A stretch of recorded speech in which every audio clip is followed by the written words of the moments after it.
It's a bit of a nostalgia thing. I used to do this. I won't call it training. I'll call it more of like a briefing. I think almost every year when I was here. And the intention was really to prepare the team regarding the FRGS application. This year is this last year I didn't do it obviously because, but then this year it's nice to come back and to get back into the game of things. So just to introduce myself to those who don't know me, in case nobody knows, some people don't know me, right? I don't know what happened here. Jasmine, I know. For those of you who don't know me, my name is Kenneth. I am currently a senior lecturer at the Department of Science and Technology Studies at the Faculty of Science, University of Malaya. What do we do? We are basically offering two programs at the Faculty of Science.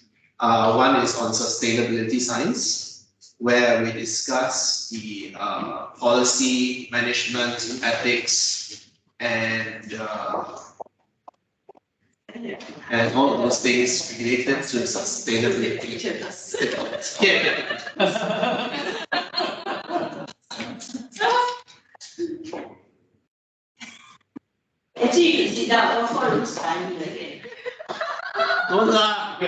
Okay. Yeah, you guys online can hear me, right? It sounds a bit, yeah. Can hear me, right? I think the unmute button. Yes. Can hear. All right, awesome. Where was I? Introducing myself, yes. So we teach sustainability science. So we teach the principles behind ESG, teach the principles behind some of the different, things that we do now for sustainability monitoring. And also we teach the new masters in science communication and public engagement, which is part of the reason why they hired me, because that was my background for a while. So prior to that, I was here as a member of the Postgraduate Research Center, running here and there, doing things like this. So good to be back. Good to see you guys again.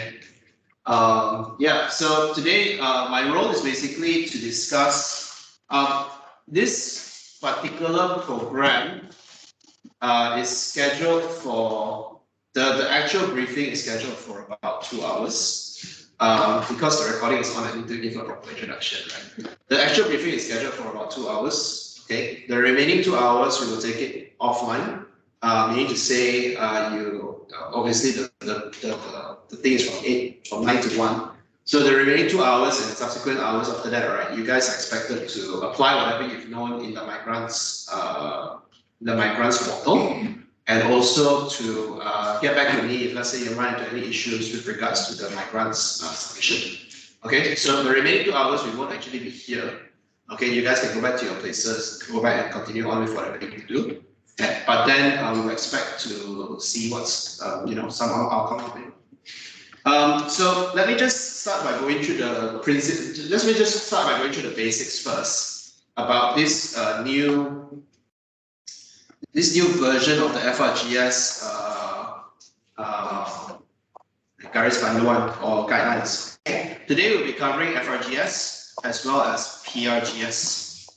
It's nicer to see you. Yeah, because then nobody. Okay, so FRGS, which is fundamental, PRGS, which is prototype. Okay, so I will spend more time talking about FRGS simply because a lot of things are repeated in the PRGS, but there are some major differences in terms of the purpose of these two different grants. Okay, which means that it would exclude a lot of people for the PRGS compared to the FRGS. Okay, so let me just get things going by FRGS first. Before I get started, I just want to know how many people has submitted an application before. I know I have. Okay, online, how many people have submitted application before? I think most people would have had submitted application before. Raise your hands. Okay. With regards to PRGS, has anybody submitted for PRGS before? Ting has submitted before. Okay. But I think Ting was submitting through UPNM, right? Oh, yeah, FRGS submitted before. Okay. All right, great. So I don't have any slide prepared. I'm just going to talk through the guidelines and talk through the migrants portal. Okay, I felt it's more meaningful that way. At least you guys can see what is already available, right? If you guys go to the migrants website, okay, all of the information that you require regarding FRGS and PRGS are all here. Okay, if you go under research grants or grant penyelidikan, okay, the various panduan are all here: FRGS, PRGS, TRGS, and LRGS. All right. We're only going to be focusing on 2 for today, but the other 2 are really only open to associate professor and above. Okay, which Dr. Yap might be interested or Prof. Fung might be interested in. But it's a much more complicated application process and it's very call specific. So meaning to say, when they release the call for TRGS, they will say for what purpose. Okay, whether flood mitigation or for whatever, you know, or for earthquakes and things like that. So it's usually tailored towards a very narrow amount of fields. Okay, which compared to FRGS and PRGS is quite different. FRGS and PRGS is usually an open call. Okay, so just about everybody can fit into FRGS in some way. Okay, PRGS is narrower, but then for TRGS, LRGS, it's much more narrower. Obviously, the more narrower it gets, the higher the quantum. Okay, so yeah. So with regards to FRGS, right? FRGS is given by the Ministry of Higher Education. The intention of this is to spur fundamental research in our country. Okay, first thing is that this is a government grant. So the output of a government grant has to contribute to nation building in some way. So that is the first thing that needs to be considered. Whenever you apply for a grant, you have to consider who is the one giving the grant and actually what they want out of it. And you need to tailor your language accordingly. So the way I write a grant application for FRGS is different from the way I write a grant application for, say, the Subang Jaya Community Grant. Okay, Subang Jaya Community Grant, for your information, is open until July. The maximum quantum is 50,000. Okay, but that one, right? I don't have a lot of literature from the academic sources. I don't have a lot of very fundamental kind of intentions. I'm not trying to prove a conceptual framework or anything like that. That one, right? I'm actually just doing something with the community, trying to raise awareness, gathering some data, and hopefully that will also contribute to my research output. But the main thing is I transfer knowledge to the community. Okay, in the same way, when I prepare a research grant application for dynamic impact with Kazana, okay, my intentions will be completely different. I'll be writing with intention to build nation, to do things for my university and stuff like that. In the way that I write for research grant for a different, you know what I'm saying? So basically, depending on who you want, you need to pitch it at a different level. Okay, so for FRGS, you need to pitch your research grants as a way for us to gain some kind of societal impact. At the same time, it has to be a fundamental project. Okay, so there needs to be a promise that there is some kind of output, but you also need to fulfill the fundamental aspect. The people that are actually evaluating the FRGS are typically associate professor and above. Okay, within the research domains that you specify. All right. So, which brings me to my well, actually my second point now. But the idea here is that you may or may not necessarily be writing for people from your specific discipline. Okay. So if let's say you're writing as economics lecturer, like Haja, for example, right? If let's say, finance, right? Finance. if you're writing, sorry, if you're writing a finance-based proposal, okay, you may end up in the business basket, but the people assigned to your application, right, may not necessarily from investment finance. Okay, so if you go too deep into investment finance, they may not be able to see the application. You get my point? So in other words, what is more important here is not so much the depth of your research, your literature review. It's more about the clarity of your research objectives. Okay, and whether or not they can actually appreciate how well does this transfer into societal impact. You get the point there, right? Okay, so before let's just deal with the, this is basically the vision and the mission, okay? Basically to, instill, competitive fundamental research for knowledge transformation and excellence in the country, to actually enculturate, and to melestarikan, basically to make it sustainable, okay? The research capacity and so on and so forth. Now, the first thing with regards to the application, right? Now, the application is open until April, okay? However, you need to consider the evaluation stage as well. At this point at UOW, we've set the deadline for applications, I think, on Monday. Okay, and there's 24. Okay. All right. So the reason why, okay, is because there is still the internal evaluation process that needs to happen. Internal evaluation needs to be done by associate professor and above. If you can't find an internal evaluator from associate professor and above from within your university, you need to look elsewhere. So that's the challenging part. Because, especially now, with public universities already open for semester, with Ramadan coming up next week, okay, a lot of academics are going to be very time poor. Okay, just to put it that way. So during the period of review, right, you would actually need to sort of follow up with your evaluators and ensure that they actually get back to the university on time in order for the evaluation to be completed, because that needs to be done before all your applications get sent off to KPT. Okay, so as much as the university would like to extend your application period all the way deep into April, the more time is eaten up in the application process, the less time is available for evaluation. Okay, and evaluation, right? The reviewer has the right to request for resubmission as many times as they want. Okay, typically it's only one time because normally they're actually, like I said, they're time poor. They don't actually want to spend too much effort on doing this. But we have seen it before where they actually requested more than one time. Okay, so obviously if it ding dongs too many times, right, then you may end up missing the boat. Okay. So that will be the challenge with regards to the FRGS application. All right. Now, eligibility. Okay.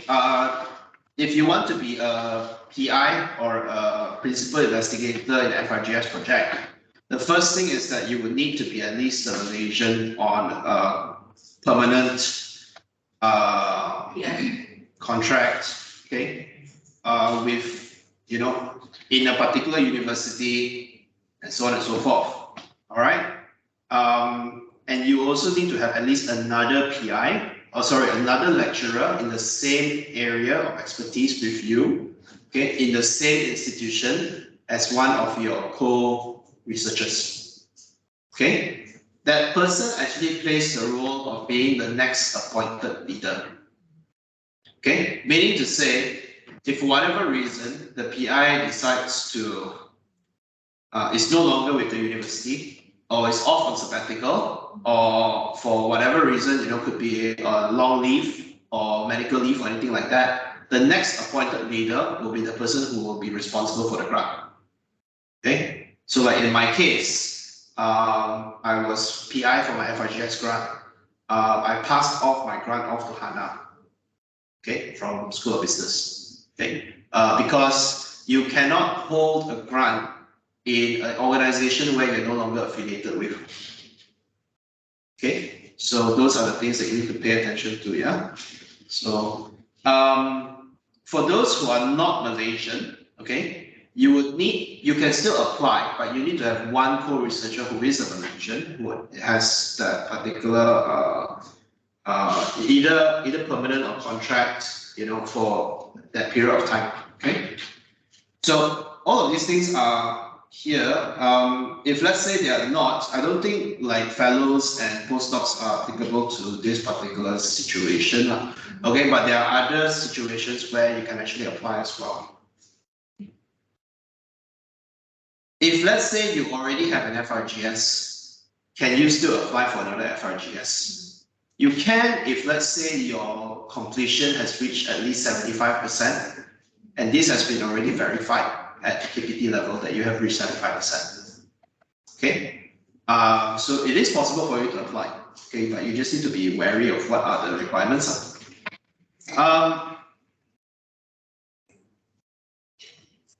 Okay, now the nitty-gritty. For expectations, okay, every grant that you apply for, right, will expect research output. Okay, FRGS expects research output in two forms. The first is in talent, okay, which is talking about research students. The second one is in terms of papers or publications.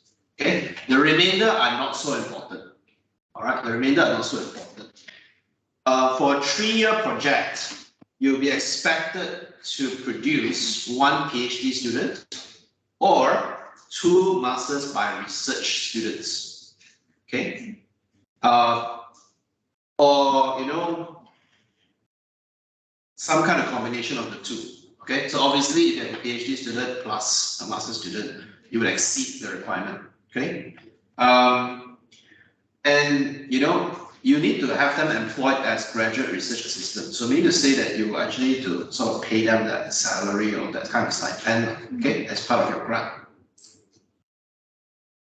And these GRAs need to be appointed as research full-time students by that particular grant only institution. Okay. So full-time by research, I think for our research programs, there is a part-time element or full-time element. Full-time element just means that they have 2 years to complete the master's if they want to graduate on time. Okay. Obviously, they can extend if let's say they don't graduate on time. Okay. But a full-time element means that they have to actually abide by that. If let's say you take a 2-year project, you need to produce at least 1 master's student as a GRA. Okay, so this is normally the bottleneck of every FRGS grant, whether or not you're able to attract students to work for you. Okay, on the one hand, it's the quantum or the salary that you're giving. On the other hand, it's how specific your research project is. Okay, so you may or may not be able to get the right people to join your project. All right. So which one comes first? Should you wait for the application to be approved first before you get the RA in, or should you actually go and approach RAs before the thing gets approved? Okay, pros and cons. The issue about not approaching the RA until it gets approved is that once you get your grant approved, it may take some time for you to get your RA. Okay, 3 months, 6 months. Some RAs pull out. All right. Like in my case, I've had like at least 3 or 4 different potential applicants all pull out at the last minute. Okay, simply because they changed their mind, right? And it's like trying to hire staff basically to do their masters. It can be quite challenging. Okay, now these RAs, right? They have to be Malaysian. Okay, these RAs, they have to be Malaysian if they are supposed to be part of this grant. Okay. Sorry, Kenneth. Yo. Can I just ask you, if I don't put in the budget for RA, the output will be just a master students, right? And yeah. Or so, must it be a GRA? So they have actually amended this already. So you have to produce a master student as a GRA.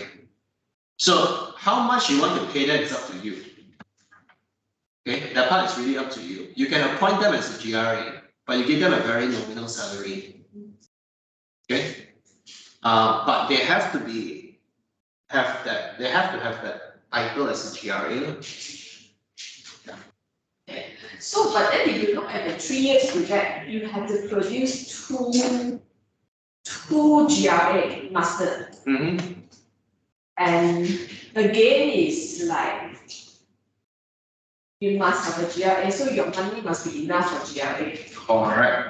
But the two master students, because you say the GRA must be Malaysians, but what we have is students from overseas. But then we cannot pay. So they cannot pay for this grant, even if the student actually doing the project. Correct. The reason why is because they want this is a very theoretical thing lah. They want the knowledge flow to be kept in-house. They need to say that we are not training other people from other countries, and then eventually they go back, and then they will, whatever they learn, does not stay in Malaysia. So this is something pretty new, right? This is relatively new. Okay, so the idea here is, I mean, if you think about it from a macro perspective, it's actually quite sound. You need to say that eventually we keep the knowledge and the talent within the country. Whether they decide to stay in the country is a different question. Okay, but at least there's a higher chance, as opposed to getting an international student who definitely won't be staying after they finish. Okay, so you are encouraged to collaborate in order to finish your project, and this is a strategy that a lot of people do now, especially for this round, right? Because it's very time is a big factor here. Okay, so meaning to say you may or may not be able to get this done. But in my case, previously, what I did was that I actually started my FRGS application 3 months before the opening. So meaning to say, I expected to open in January. I started my application process, or started drafting my application in September. Okay, my application that I managed to get granted, right, was a failed application the year before. So I recycled the application, but I added value to it. How? The first thing, I managed to get a collaborator from RD. Okay, I got a collaborator from a government institution. So it showed that I actually have collaborations or network with people outside of my institution. Okay, I also managed to get a collaboration with international. So it also showed that I was serious about actually getting this done, and it wasn't just something that was done in-house. Okay, so those are the sort of things that you need to these are the things that will add points to your application. All right. Now, I'm not expecting you guys. I'm not asking you guys to go out and like find somebody to sign a letter of intent today, lah. Okay, but I'm just saying that these are some of the things that we actually play with in order to get our grants approved. All right. How do you prove all of this? Letter of intent. It could be an MOU that's already been signed. All right. That could be actually like thrown in as well. Then these are the sort of things that when people see, right, they know that this is not just you talking up, or it's just within your own faculty. Okay. Now the other thing is this. Some of you may have came across this patent search thing that is required. Now patent searching, right? When they came up with this idea, a lot of people were very, I wouldn't say unhappy, I wouldn't say discouraged, but a lot of people were very confused. Okay, simply because patent searching is normally related to technology development. All right, you can only patent something which is tangible, which is sort of technology driven. Okay, which means that for most social sciences, business, humanities, right, this is not applicable. Okay, so you can still just do it for the sake of the academic exercise, but what it does is it demonstrates what products or what technologies have been developed out there where your project can actually add value to. Okay, I will show you the report later, what they expect from that particular report, and I'll show you how to actually do the search. Okay, as we go along. There is also this aspect of risk assessment. Okay, but this one is more of conceptual exercise, okay, where you need to discuss about what are the potential risks that would actually affect your project. Okay, in terms of I think timing, budget, and also I think execution or something. The idea here is a chance for you to demonstrate that you are able to foresee potential risks that may occur during the course of your project, that you're able to, you actually have an idea of what to do in case that all of this actually crop up. Everybody can only put in one application for every phase, okay? So if let's say you have more than one idea, the strategy is that you can get somebody else to submit it on your behalf, okay? You can only be PI for one project. You can collaborate on multiple projects. Team member can be from you project. Okay. So if I'm a PI, I can only be PI for one, but I can join other projects as well. Yeah. So, like for example, my case can just so you guys know what's going on with me now.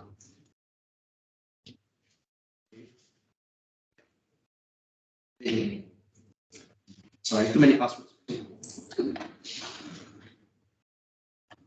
Like in my case, right, I currently have 2 submitted applications and 1 other application that I am the leader in. Okay, so this one is still in draft phase because I just sorted some things out with the migrants people, and we are going to push this through at UM probably today. Okay, so this is happening for me right now. This is the one that I've designed for this year. Okay, let me try to do this. So this is the one that I designed for this year. Okay, this is mine.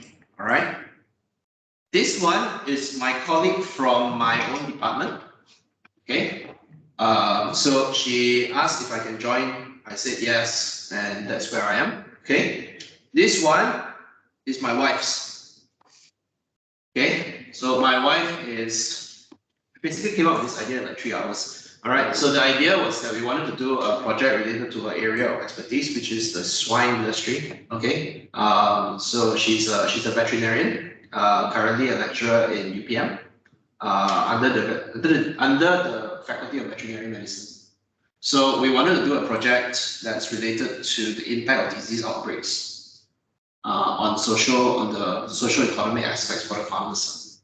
So that was the idea. So generally speaking, this year, right, if let's say everything gets approved, suddenly I'll be joining 3 different FRGS projects. Okay, and that's normal, right? Meaning to say that every year you will probably be part of multiple projects. I know of one lecturer, he actually prepared like 5 different applications, but he can only submit 1. So the other 4, he farmed it out to other people. So everything get approved, then all the best luck, you need to basically run 5 different projects at one go. I have a question, Mahari says, as a person who wants to embark on a PhD or have been working under a professor who is working on the same area of research that I want to do, as a GRA, okay, here's the thing, yeah. GRA, right, it requires an appointment. Okay, meaning to say you are appointed by that university under that particular salary to actually do the work as a GRA.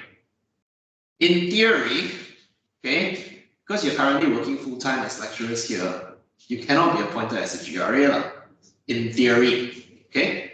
Which means to say, probably if you want to be a GRA, you kind of need to change your status, right? You may become a part-time lecturer instead, and then you become a GRA full-time, or something of that nature. In theory, I'm just telling you what I'm thinking, okay? The other thing is, some people, they want to submit their own PhD candidacy as the PhD student for their own FRGS. Technically, there's no reason why that can't be done because you don't need to name your students during your proposal stage. You just need to say that you plan to actually have this particular PhD student join your project. However, what the panel told us during the briefing sessions a few years ago, it may be an issue when it comes to evaluation, or it may become an issue when it comes to audit. Okay, when they turn around and see why is the PI the PhD student for this one and then leading the project, but then their supervisor is the co-researcher, it becomes very difficult to break. Okay, there's like some kind of conflict of interest issue there. Okay, they don't require the person who is applying for the FRGS to have a PhD. Masters can. Okay, however, in a way, the people that you train cannot be more qualified than you. Okay, or less. They have to be someone you can train up to your level. Okay, so there's all these like things that you need to worry about. Okay, so what I recommend, if let's say you are a master's graduate, okay, and you want to submit the FRGS, then you only promise a master's student, okay, which means that your own PhD should not be counted as a GRA. But it's not counted as a GRA, but it can be part of the project. Correct. As a research output. Correct. So there's a difference here, yeah. It doesn't mean that your GRA is responsible for the entire research output of your project. Okay, as co-researchers, as a PI, you're actually expected to work on the project yourselves. You cannot farm out the entire project to your students. Okay, meaning to say your students may only handle certain portions of that project, but you as a researcher, you're still expected to work on it as well. Okay, so I can be doing my PhD on this topic. Okay, I can utilize the grant money to actually do my research work as well. Okay, because it fits the topic. However, I cannot claim that I am producing myself as human capital through this project. If you are not the principal investigator, but it's just part of the research team.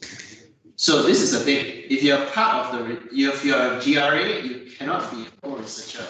You are the output of this particular research.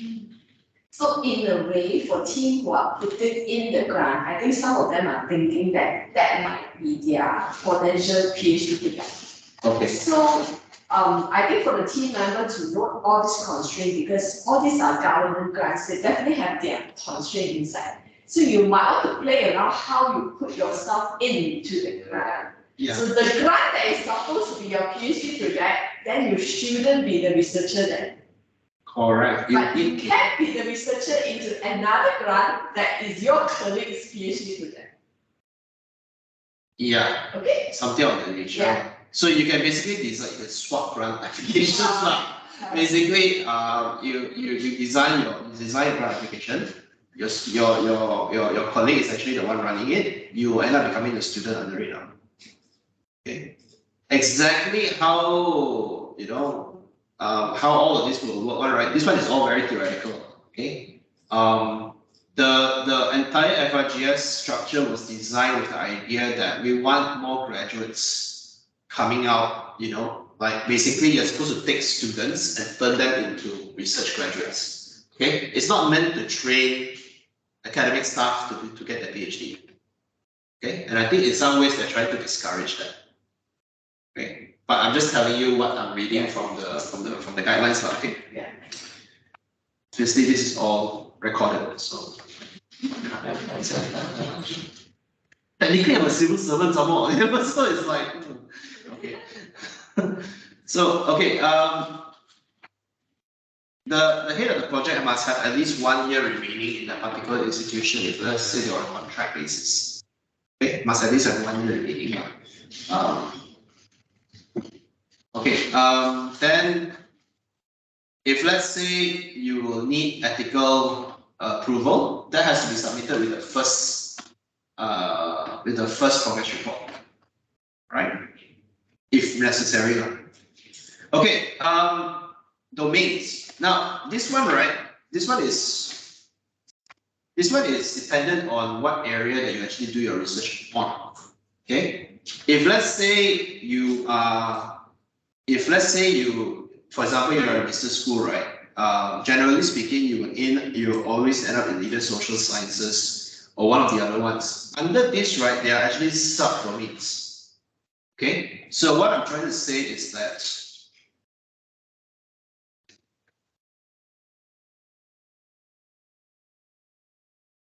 when you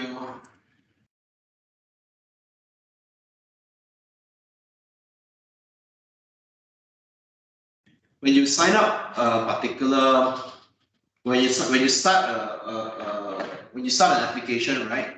The first thing you need to do is click on this button over here. Okay, this plus button. The plus button will take you to this research domain select. Okay, so research domain. If let's say you select social sciences, these are the things that are open to you. Okay, so you cannot really run away. All right, this one is really dependent on your area of expertise. They will check it against your actual qualifications. All right, so just to backtrack a little bit, right? When you click on your own name, on your own profile, okay, you will basically have all of these things over here. You also need to note down what is your field of study in your qualifications, yeah. So all of these things, they will see the alignment whether or not it fits, okay? So like for my case, I put my main research domain as social sciences under economics, innovation, technology, management, and policy. Okay? So the expertise, this one you can actually edit. Okay? The sub research domain and main research domain, you cannot edit. You have to follow them. Right? So in this case,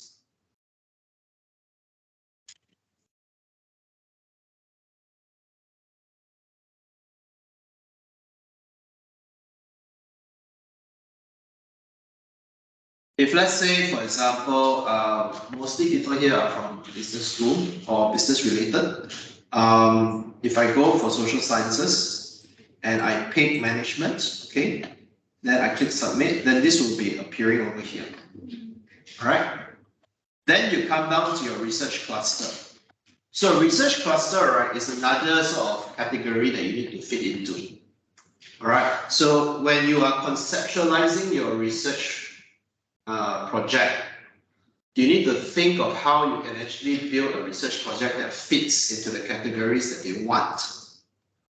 Okay, so this one is very different from the normal way that we build a proposal for PhD. Okay, I understand that a lot of staff are interested to pursue passion projects. You need to say, I have something that I really want to work on, and I'm going to prepare any proposal related to what I want to work on. The challenge with that, with regards to an FRGS application, is that the country or the government has already set certain areas that they are only interested in supporting. Okay, so even though it's considered an open call, all right, it still needs to fit within their categories. Yeah? Okay, which means to say, if let's say you have an idea, you need to reposition it so that it fits into all of these different clusters, MySTIE, shared prosperity vision, and sustainable development goals. Okay. So this one is, I don't know why it's like this, but this one is slightly old. Okay.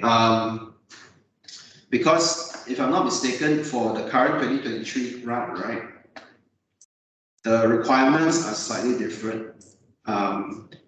They have changed it from the shared prosperity vision to what ministry you want to relate it to. Okay, this is the main difference between the 2023 version and the previous version. Reason why? The government that came up with the shared prosperity vision is no longer in power. Okay, so that has been removed from FRGS, right? And that has been removed from the guidelines as well. So what you need to base it on? You need to base it on the 10 socio-economic drivers. Okay, you need to base it on the sustainable development goals and research related ministries. Which ministry is it most related to? Okay, which is good, less work to do. Okay, so cluster, you need to pick one from these various clusters. Okay, this one will sort of map it to which basket that you want to push it under. Okay, so people under this cluster will also be involved in the panel that will be assessing your research applications, your proposal as well. Okay, and then after that, the MySTIE, right? This one you also need to basically tell them which aspect are you going to focus on. All right. All of this is summed up in in this particular part of the document over here. So when you are planning your research project, right, normally you want to focus on the areas that you feel are current and you feel people are talking about now. Okay, so this is a difference between doing something that is demanded as opposed to doing something that is supplied. If you only want to do what you want to do, you may struggle to fit here. However, if you build your project based on what they want, then it's easier for you to align with what they want. That makes sense? Okay, so if let's say, for example, you want to do something investment related, right? Okay, then you need to consider what are the current issues in investment finance, okay, that can relate to some of these clusters or some of these different areas. Okay, if let's say you're talking about in terms of cybersecurity in investment finance, for example, or protection of personal data in blockchain or something of that nature, then you can sort of fit under national security. Then you can fit in with all the different policies related to data protection, related to cybersecurity and things like that, with relation to investment finance. That one would actually be like, okay, that kind of makes sense. Okay, then they can actually see the impact, they can actually see the importance for why this project needs to happen. Okay, or like in my case, I wanted to do something related to agricultural policy. So I went for food safety and security, okay, because I felt that was the closest one to what I want to do. Okay, and then you can from here, you need to see what are the 10 STIE things that you can actually fit into. All right. So my case for agriculture, it fits in very well with agriculture and forestry. Okay. So what happens if let's say your area is not really here? Okay, maybe time for you to explore a new area. All right. These things don't change very quickly. The SPB one is different. SPB one, is because of that one was something pushed by the previous prime minister. Okay, but things like my STIE, right? This one is already been sort of accepted as the framework for a lot of our science, technology, innovation policies moving forward. So everything that comes out of the Ministry of Science, from the Ministry of Education, they all follow this framework moving forward. Okay, in the same way that these general research clusters, right, they are already sort of embedded within the ministry already. Okay, obviously SDGs don't change. SDGs are intergovernmental, right? So when it comes to deciding on what you want to do, okay, make sure that it fits one of these and the justification for how it fits is convincing. Okay.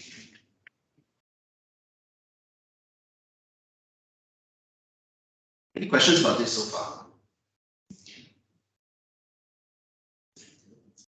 No one? Okay, let me check the teams.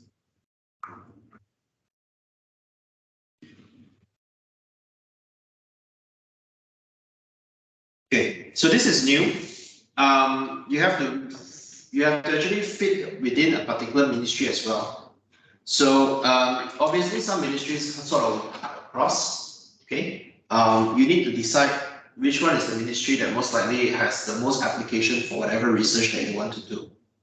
Okay, so for business, typically it's either MITI or I think local, not say home affairs but for business there's Ministry of Entrepreneur and Cooperative Development. Okay, so yeah, and domestic trade and cost of living. Okay, so these are the few ministries that you can focus on. Look through their websites, see what are the things that they are talking about recently, see what are their focus areas. Okay, every ministry, right, you can tell the focus areas by looking at the org chart.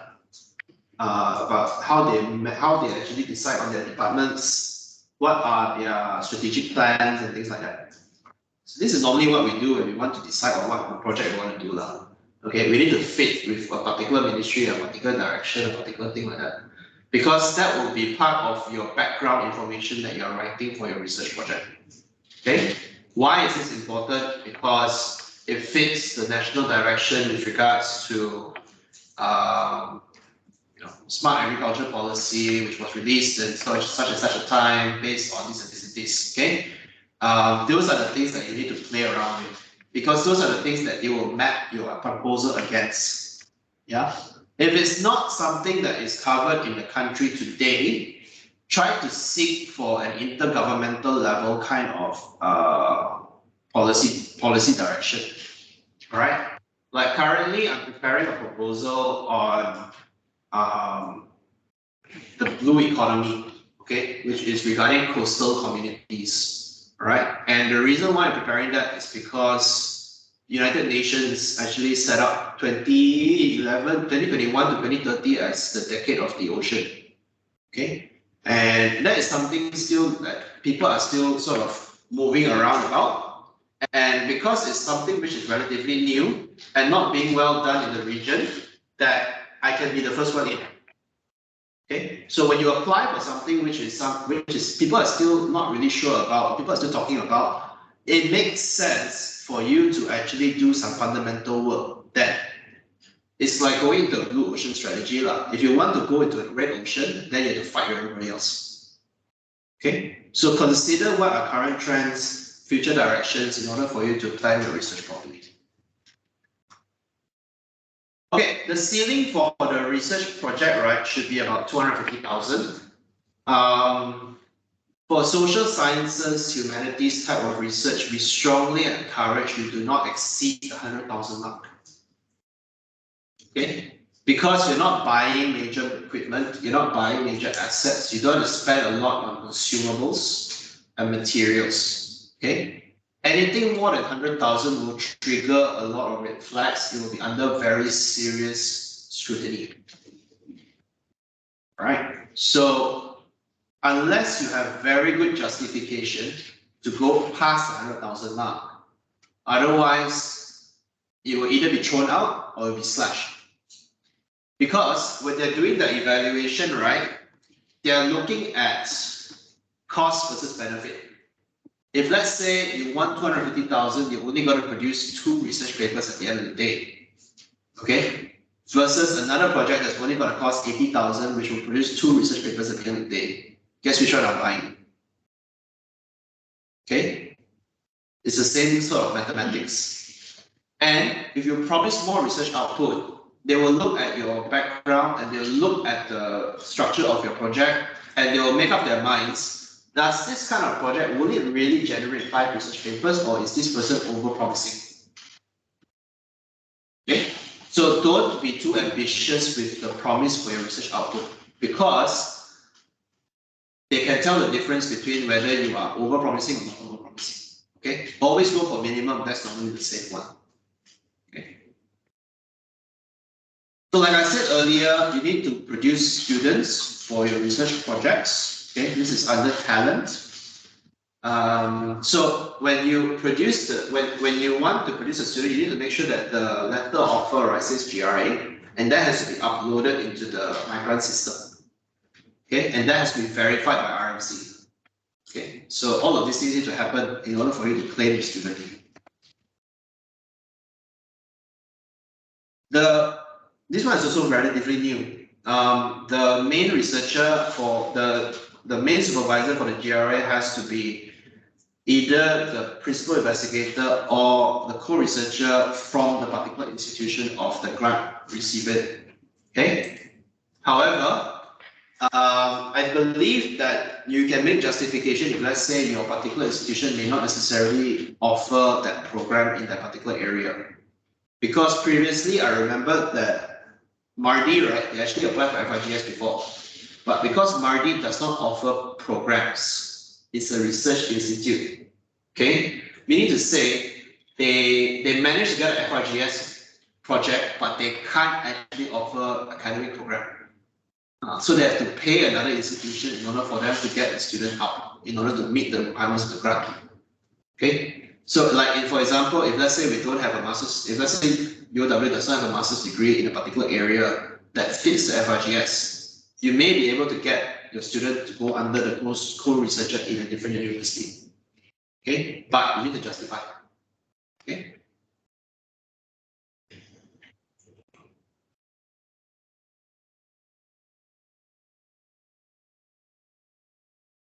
Now, every researcher has to produce at least 2 articles in an index journal. Okay, so Web of Science is the Clarivate index. Scopus is the Scopus index. ERA is the Australian one. My site is the Malaysian one. Okay, so for you to get into these index journals, okay, you need to play the publication game, all right? One of them have to be under Web of Science. Okay, so how do you know whether it's Web of Science or Scopus or what? Okay, if you're not sure, all right, just go for Scopus first. For Web of Science in general, Q1 Scopus should definitely be Web of Science lah, but may not necessarily be. Okay, so in order to check for Clarivate, right, you actually need access to the journal citation reports. If you're not sure, you all can compile this, you all can send it to me, I can check for you. Okay, because that's under my library, I can check. All right. So for Scopus, they release the source list on their actual website, so you can check that. All right. Now, when you are stating the research output, right?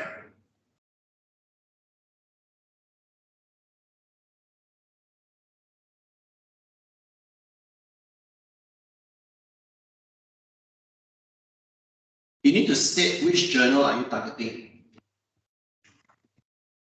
Okay. So if I say I'm targeting 2 WOS journals, right, I need to say which 2 journals do I really want. Okay. You may not necessarily hit, but at least you know where are the journals that you're intending to actually publish in. All right. So these are the things that they will want to see, because they will want to see that you are looking to publish in a journal that is related to that particular area that you want to publish in, and not just any Tom, Dick, Harry journals. Okay.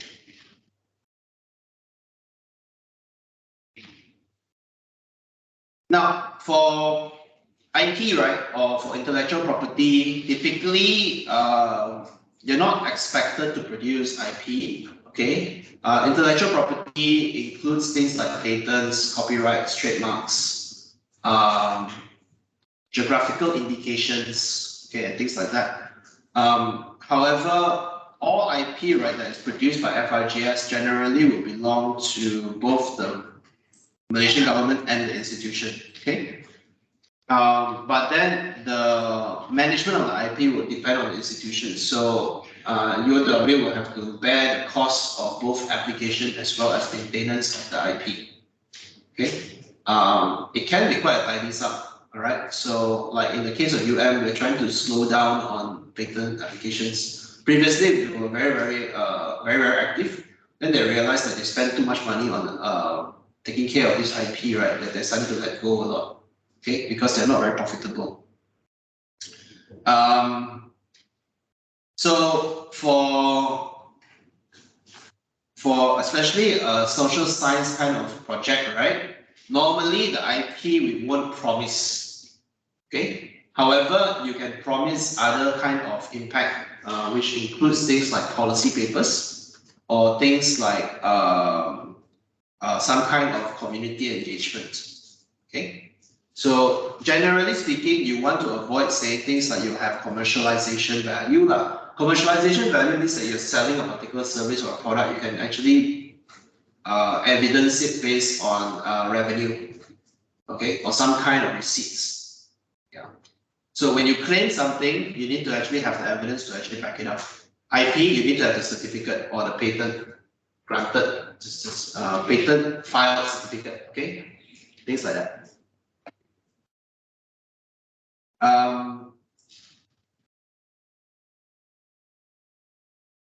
Okay, I've already mentioned about the evaluation process. Okay, so for every application that you submit, RMC or PGRC will also expect you to submit 2 names, okay, as evaluators for your research grant. All right, associate professor and above in the field of your study. Okay, so this is the part where you need to speak to your former supervisor, speak to your network to see who is actually available and who is willing to actually take on your research project. Okay, I think some of you guys who have applied before, you will know this drill, right? Where this is the part where you start to text a lot of people and ask for favors and stuff. Okay. So as I said earlier, the panel needs to be at least associate professor or professor. Okay. It has to be at least two reviewers, and then after that, there are also some documents that they need to pay attention to. If let's say there's any requirement, they will actually ask you to resubmit. All right, and so on and so forth. Okay, so do you guys need a break? Shall we just take 10 minutes to refresh ourselves and come back? And I know it's a lot. You are calling me. Huh? I am crying. Why are you crying? Don't cry. Since you are 10 minutes. Okay. 10 more minutes. I'll be back at 10:05.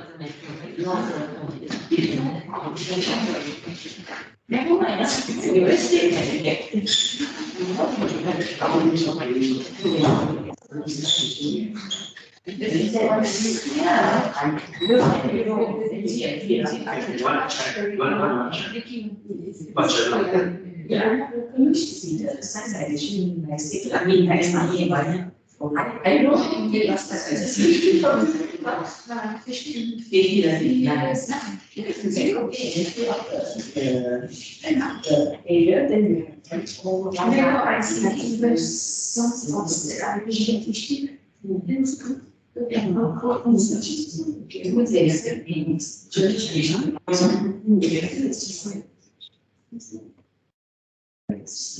It's not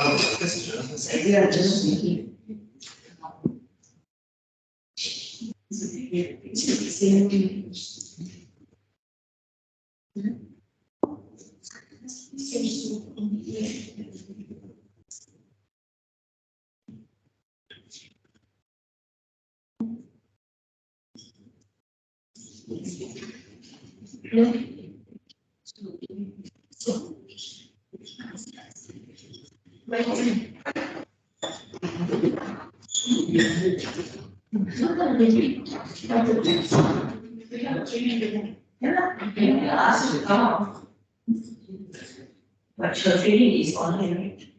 This is the tension.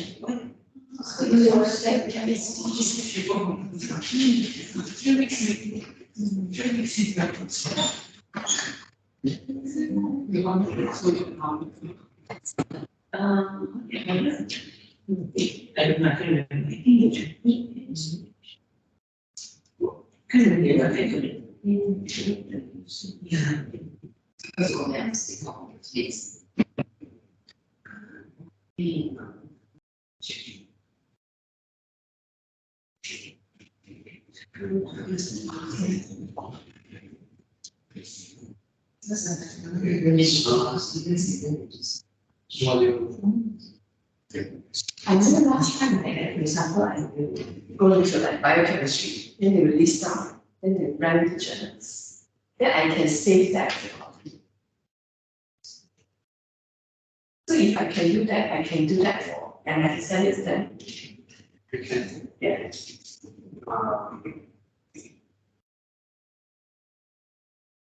But all of that is one. You should also talk about what is black forest. Oh, you. Not here. But not here, so I don't think. The only one yeah, this is true. So that one you can actually order and come on the kitchen. I remember this planetary kitchen. So let's say. Because they got nicer cakes. You mean you made it? No. I will give my fish. After I come back, it's the meat and they didn't have the shallow. We have a very your kids with your reader.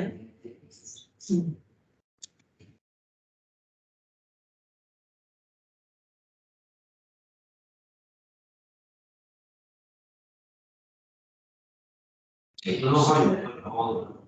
So this one is, say for example, which is very revisionist.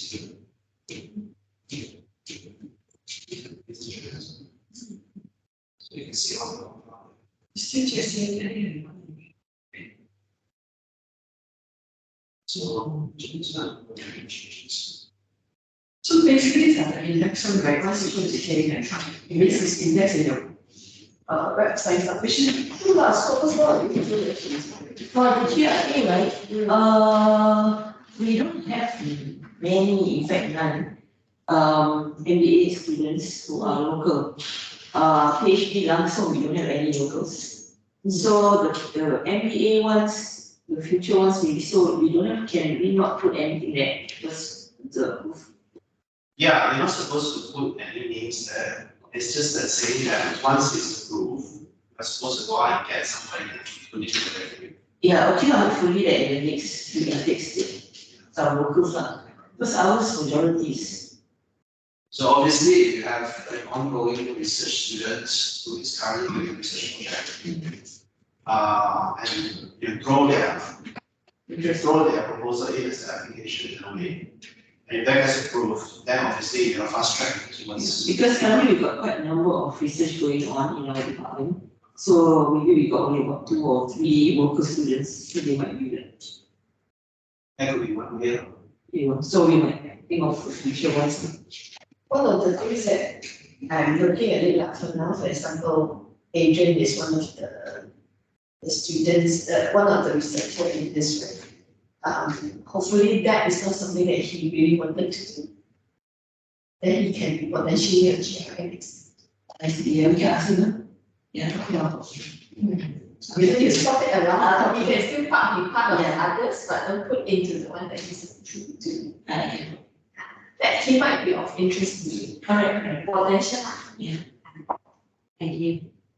You need to sign in. I don't know.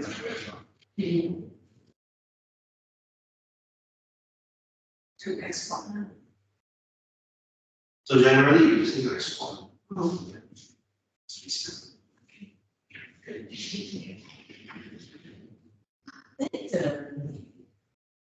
Approval later, I think I can go through some of the things.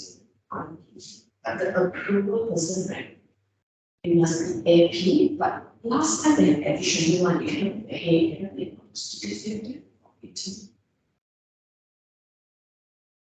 As far as scholars now, So how are you making? Last time, You are. you cannot be here. so now the new and then recent. The last time they must in the last time is. Yeah. Okay, what? Then there is a service line. Just for something new to start. You really try to do this. I also think after start, I think it's at least we have some to start. It's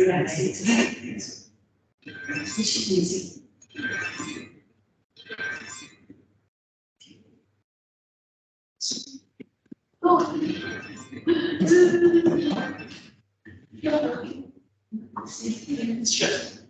Now you're telling me. Yeah, I used to tell you that. Yeah, all right.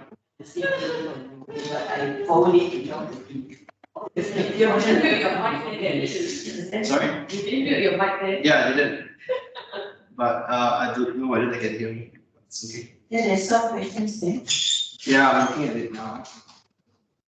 Haris, if you are you there? Maybe I can answer your question. Yes, I'm here. I'm here. Yeah, okay. So, for example, you want to look at local communities in preserving cultural heritage in specific states in Malaysia through grassroots tourism activities. With my primary research field below.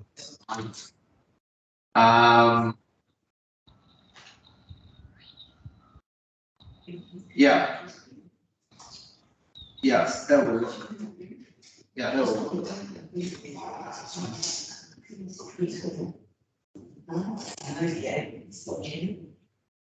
It's good.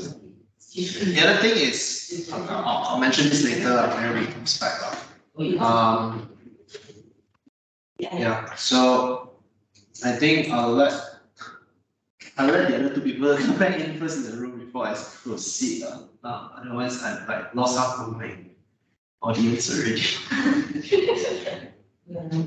It's the echo. 2 more minutes, 2 more minutes. Echo correct. Just now was, that sound. Very, we have to understand certain similar. It's easier to use physical, but then I some similar minus going on. Usually it's a bit of yes, it is what we. It's just, it's like, yeah, I think going around, so which is not like, it's just like stuffy. Yeah.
Oh, the.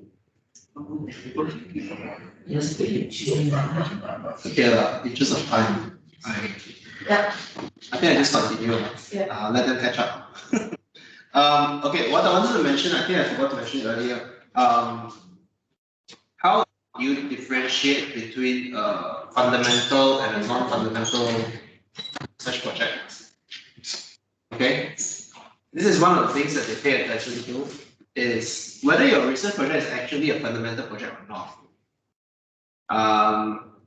So this is the thing.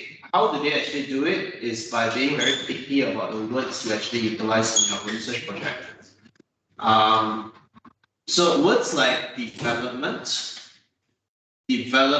of an application for, okay, sometimes struggles to get approved because it's considered applied research as opposed to fundamental research. Okay. Having said that, it depends on which basket you end up in. Engineering lecturers, they normally they might be able to get away with it.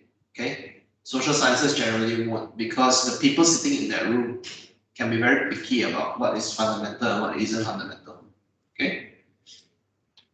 So the understanding that we get is try to avoid saying things like that. Even though they want impact, they don't want it to be based on an application. Okay, so what are you supposed to do here? So the words that people like to use for fundamental grant is words like characterization. Okay, so in other words, like in business research terms, you are not applying a framework, you are validating a new framework, or you are in a way characterizing a particular situation, or you are evaluating a particular issue that's happening in the business sector. Another word that people like to use is the word elucidating. Right? Word. Elucidating comes from the word clarifying. Okay, it's similar to clarifying or shedding light. Okay, so when you elucidate something, you are trying to draw attention to, or trying to create awareness, or trying to develop understanding, like the words. But the important thing is that you avoid using the word develop. Okay, so things like this, right? These sort of things matter to reviewers. Okay, so being able to show that you are actually doing something that ultimately is going to provide a fundamental output. So you're not actually what's the word? You're not applying a framework, you're coming up with a framework. Which is why you need 2 years, which is why you need 3 years, which is why you need these GRAs, which is why you need this money to actually come up with all of these new variables or new ideas that you're trying to actually determine what is the relationship among them. Okay? And then you need to show that this, by doing this research, there's application for it somewhere down the line. Meaning to say that by coming up with this framework, eventually I would be able to validate this in multiple different case studies, and this will impact industry by what? Okay? That's normally the direction that you want to go down. So this is an application I prepared for this year. Interestingly, our process for FRGS application in planning started in July last year. 1 year before. The first bengkel, right, was I think in August, because that was before semester started. So bengkel started in August, where our research monitoring division came and gave us the rundown of the previous year's research requirements, and then they start the mentoring session. So when we came into the particular workshop, right, we were supposed to already prepare a draft application. So this was in August 2022. Okay. The expectation was that by September 2022, you're supposed to do the second bengkel, where you're supposed to do mentoring session number 2 with that particular person, and you're supposed to have already gotten your letters of intent from your various different collaborators. You're supposed to have already gotten your quotations and things like that. So that was September. Obviously, most of us didn't actually follow that particular timeline lah. It's a bit crazy lah. But eventually, we all had our applications all ready by December. Meaning to say, our faculty or our internal evaluation has already been completed. Waiting for the second round of internal evaluation, okay, by our research management unit. Then only they'll submit. But that was because we were expecting it to be released in January. Okay, FRGS traditionally only comes out in January every year. Okay. However, obviously it was delayed because they were waiting for the budget to be announced in February. So this is why it was only announced, I think, late February towards April. Okay, so this year is a bit of a special year. But the thing I wanted to stress was that it's supposed to be a ongoing process lah. It's not supposed to be something you do when your boss sends the email saying that every faculty 2 applications, yeah, then you have to stress. Okay, so what I'm trying to tell you guys is ideas come all the time, right? Ideas may come every once in a while whenever you guys are not expecting it to come. Okay, what the best practice that I want to stress is that when you go to My Grants and you click new application, you can just click draft and you can actually, draw out your ideas for your new application. And then you can submit it into any particular grant later on when you want to. All right. So we're trying to fight fire here on one hand, because we're trying to meet this year's schedule. But at the same time, you don't have to be fighting fire every year. Okay. So we need to say, obviously, whatever you prepared before, you can recycle and reuse for this year. Okay, so don't stress. If you already prepared one that failed every year for the last 3 or 4 years, resubmit again, just to meet the requirement of the boss that just walked out the door. Okay? Alright? No shame in that. All the applications that got approved, right, and UOW, right, at least got rejected once. Okay? Every application that got approved got rejected at least once. Alright? Some people get discouraged, they say they want to reapply. I get it lah, but at the same time, if you don't reapply, right, what I was telling Dr. Yong the last time when we spoke online, I think last week, If you don't apply, then you definitely won't get it. But if you do apply, there may be a 10% chance you're gonna get it. Okay, so you might as well just throw it in. All right, just have to go through the process, deal with the stress, and then go from there. So, okay, now, like I said earlier, the key thing is not about quantity, it's more about clarity. All right. One moment here, let me just.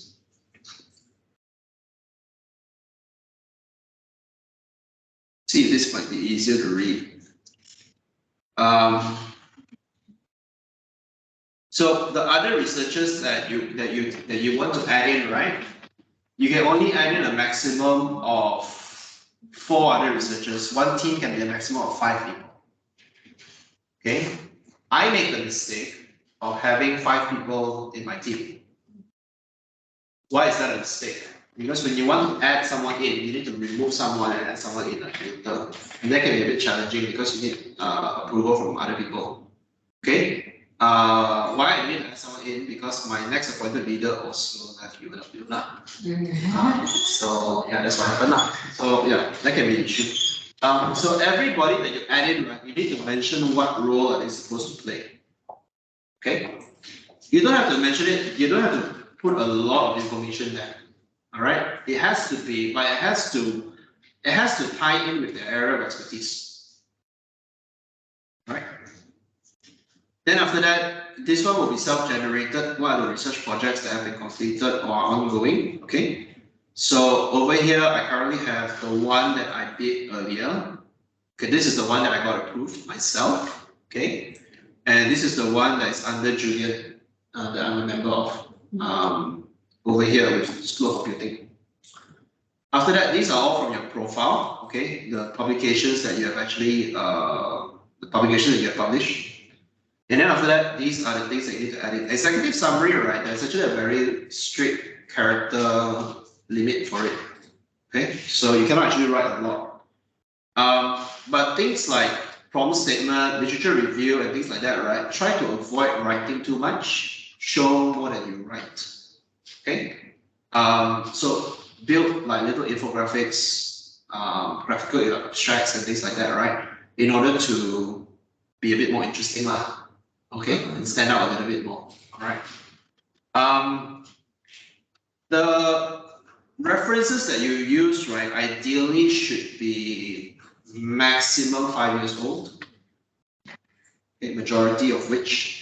However, at the same time, having said that, classical literature needs to be there. Okay, literature related to this particular area has to be there.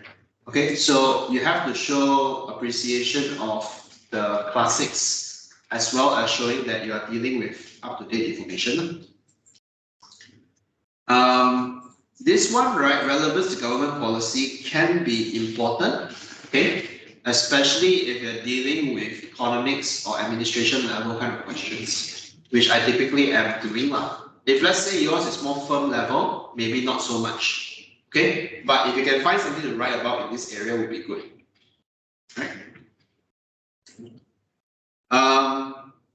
Okay. The objectives, I think everybody knows how to write objectives. The important thing here is to show good alignment between your title objectives and also your methodology. All right.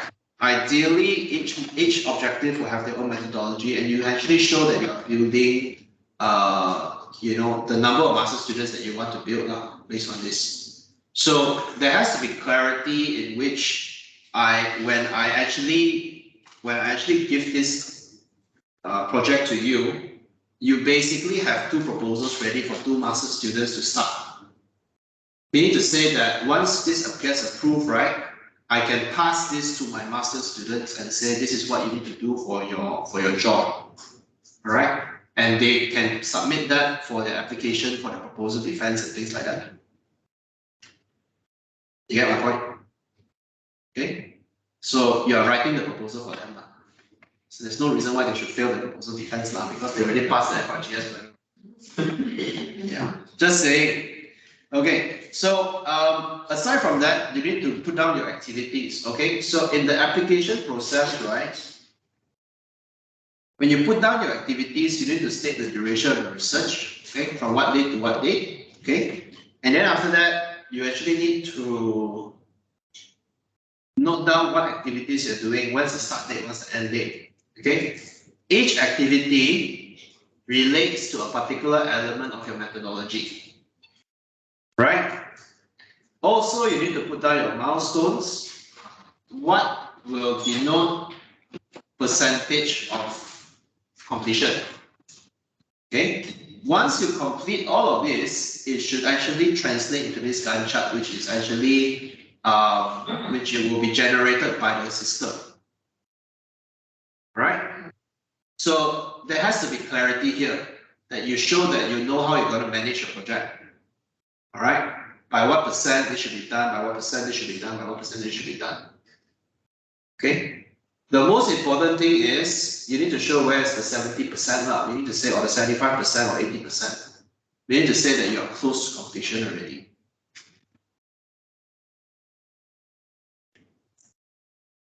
So novel theories, this is just a simple statement saying that what you expect to see. This impact statement on quintuple helix, right? This is a very political thing, okay? So over here, you need to explain what is the impact.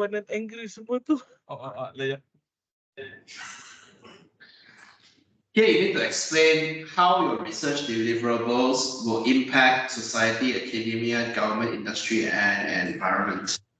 Okay, so in my case, my project aims to validate the concept of integrating a problem-based learning approach to citizen research by embedding amateurs into curated research projects that have been collected, blah, blah, blah. This is what I plan to do. The project surveys the innovation landscape to identify blah, blah, blah, and deliver them to researchers. Okay, hang on a second. Okay, so this was the previous version that I haven't. Okay. So this one, right? The idea here is you need to say, okay, this will affect society by what? This will affect academia by what? This will affect government by what? Industry by what? And everybody by. Okay. So let me go back and redo this. All right. But generally speaking, in that one statement, you should be able to cover all 5 different elements. If you can't, then you say what's your expected impact. All right, or what you intend to see now. Okay. If let's say you're planning your master students, mention what kind of project you expect them to do. Okay, or 1 GRA for this, 1 GRA for that. Okay. All right. Equipment and materials, normally this is more related to the sciences because they need to show what equipment they have access to. For social sciences, not so much because you generally don't use a lot of equipment.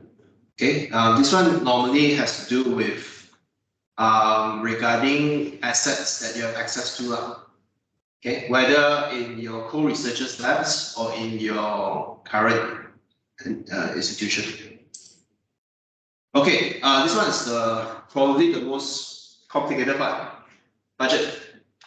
Okay, so for GRA masters, you can pay up to 2,000 ringgit per person per month for a total of 2 years.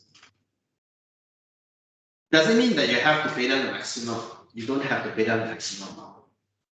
Okay, I know some professors that say they always pay very little because they say that the benefit of working in this project is that you get to work for me. Okay, which is not something I can say.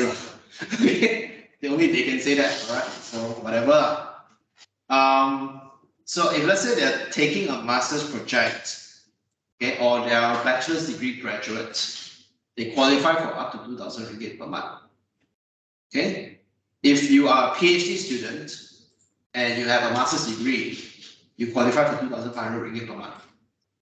Okay, some people they try to play the fast track game, which means to say, I take in a bachelor's degree graduate into a master's degree with the intention to convert them to a PhD student midway. All right. However, you cannot qualify as a GRA PhD in this case because when they come in, they only have a bachelor's degree. Okay. Yeah, so that's the challenge. Now, if let's say you want to pay someone 2,000 ringgit a month for 2 years, that adds up to a total of about 48,000 ringgit. Okay. So one thing you'll realize, if you need to produce 2 GRA students, you end up spending 96,000 ringgit for 2 years. If let's say you want to have 2 GRAs for 2 years lah. So 2 things. The first, do you necessarily have to pay them all the way up to 2,000 ringgit per month? Not necessary. Okay. Second thing, do you have to pay them for 2 years? Also depends. Okay. Also depends. So what I told my student, okay, was that I only have budget to pay you for a total of 12 months plus 7 months, it's 19 months only. So not for your entire duration of your study. Okay, I can only pay you until your data collection is over. When let's say you finish your data collection and you're just writing, I cannot pay you for those few months. You have to find other work to actually support yourself. Okay. However, if I have other projects, then I will rope them in now because they're part of my team now. Okay. So the game we played when I was a PhD student was that I was helping my supervisor in multiple different projects. Okay. Meaning to say, I have my PhD's salary under my grant, and then also I'm helping my supervisor with consulting projects and with other projects and things like that. That's how I keep myself alive. Okay, so that is the kind of game that we have to play as a supervisor. Okay, so you're constantly looking for money to help support your team. Only the CRA cannot be working now, it has to be a full-time. Because we have some masters who are working, you know. Part-time. And they are doing their MBA, so to speak. MBA classes all in it. So as a trainer that is being recorded right now on my MST, I will tell you that as a GRA, you're supposed to be working on it full time lah. So it's not don't have a job now, basically. As a trainer that's being recorded right now, I'm telling you. Okay. Yeah. But Kenneth, can I just ask you again that you came to this GRA training, right? Because I find that the requirement is you must have 2 masters for 3 years projects. 1 master for 2 years project. Correct. But the actual facts is, it is so difficult to do a 2 years project. Okay, before you start is ended. And then ended up you have to get extensions and things like that, and it may not be nice to get extension. Yeah. In actual facts, when you ask for extension, you are kind of putting yourself in a form being blacklisted to some extent by the migrant. Yeah. Okay, so I think that is the basic rule of thumb. So it is always easier to put in a 3 years project if you ask me. Okay. But because you need to produce 2 masters, then it becomes a pressure, right? Can I ask the question is, here, they do talk about GRA, and just now you also mentioned out of the 2 GRA or out of the 2 master students we produce, one of them needs to be Malaysian, the other don't need. Yeah, so. Yeah, I saw that. Yeah. So in a way, I think what we are saying is, you put in a project as a 3 years project, your outcome must be 2 master graduate. Actually, that's the correct way. You must produce 2 master students. Yeah. But the amount of money you put in there for GRA can be only to 1 GRA students that you pay. But the other graduates, you may not need to pay, but that person are actually your master student. Is it correct if I interpret it that way? I find this is very confusing. Yeah, that's the thing. I won't say that you're necessarily wrong because they only say maximum. Yeah. You know, if I pay them 0, then how? Yeah. You need to give them a cover letter saying that GRA, because that's part of the evidence that's required. But then if you employ them as a GRA, like you said, they are supposed to do it at the same time. Correct.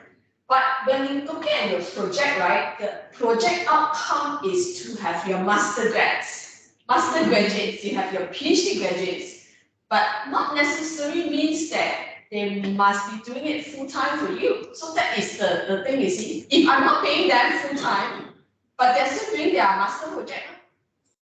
Correct. So, okay, the concept behind this is I pay you a full-timer's salary, you're supposed to give me a full-timer's amount of work and also priority in order to complete this project. Yeah. That's the intention. Yeah. Okay. I understand, but if you cannot afford to pay people, for example. Correct. So Yeah. how can you necessarily require them to be full-time? So that's the challenge, okay? There have been cases where supervisors basically tell their students that I don't mind tolerating that you're doing other part-time work while you're doing this, as long as you get your work done. Okay? In the same way that, like some lecturers may do additional consulting work and things like that, all right, while they are working, okay? In the same manner. So the idea is that for a student, right, they as between the supervisor and the student, right, it's up to them to manage that relationship. Yeah. So like I said earlier, if I have multiple projects going on, some of them can be with the same student because that student can help me with two different projects. Then you get salary for two different projects. For example, okay, or the student may find other employment outside in order to supplement their income because they cannot deal with the cost of living. Yeah. So those are the challenges that you have to deal with. I know that as a supervisor, it's not easy, especially if let's say the student is living in AL. Okay. Mine is a little bit easier because my student is not living in AL. We deal with each other remotely because the case study is somewhere else. They're doing field work there. Okay, so it's that amount of money that I pay is sufficient for their daily living. So it's a different story. Yeah. But I can only tell you what the document tells me, No, and but the document is not clear, that's what I'm trying to say. they actually put a lot of ways that you can have leeway and stuff like that. But at the same time, they require certain evidences that you need to produce. Correct. So people are sort of living in the grey. Yeah. Certain things, they're trying to sort of, work their way around it. So I think also for our staff who are on the line or here, I would say they are different from public public university, this is their bread and butter, they do it every day. That's why I say they start preparations from August and all those things. To some extent, without grant, without getting any grant, they actually will lose their job. Okay? Am I right to say that, right? It's part of the KPI and all those things. That is their job. Yeah. But for us here, because we are private, our job is slightly different. The requirements are slightly different. Yeah. But it's still also important for us to get in all this, and it is part of the growth, but we are very different compared to that. Okay. So that's also the reason why I say we need to know some of these things, what are the things we can or cannot. But it is also a journey for everyone to know when you get your grant, you are the mini boss of your grant. You have to manage the finances, you have to manage the people that are under you. So it becomes your responsibility. Okay? But because we are different from public university, we may not have that much of grant money around. And also, to be fair, the postgraduate program fees are also higher and things like that. Yeah. But we also provide some form of postgraduate scholarship to help some students and all those. So I just want to say that for now, go for it. Whatever it is, put it in. When we hit certain things, come and discuss. Okay? And see how to overcome. Yeah. Because it's very, very different. But my recommendation will always be go for 3 years. It will be easier because 2 years is just too tight. I find it is too tight, and you will always run out of time.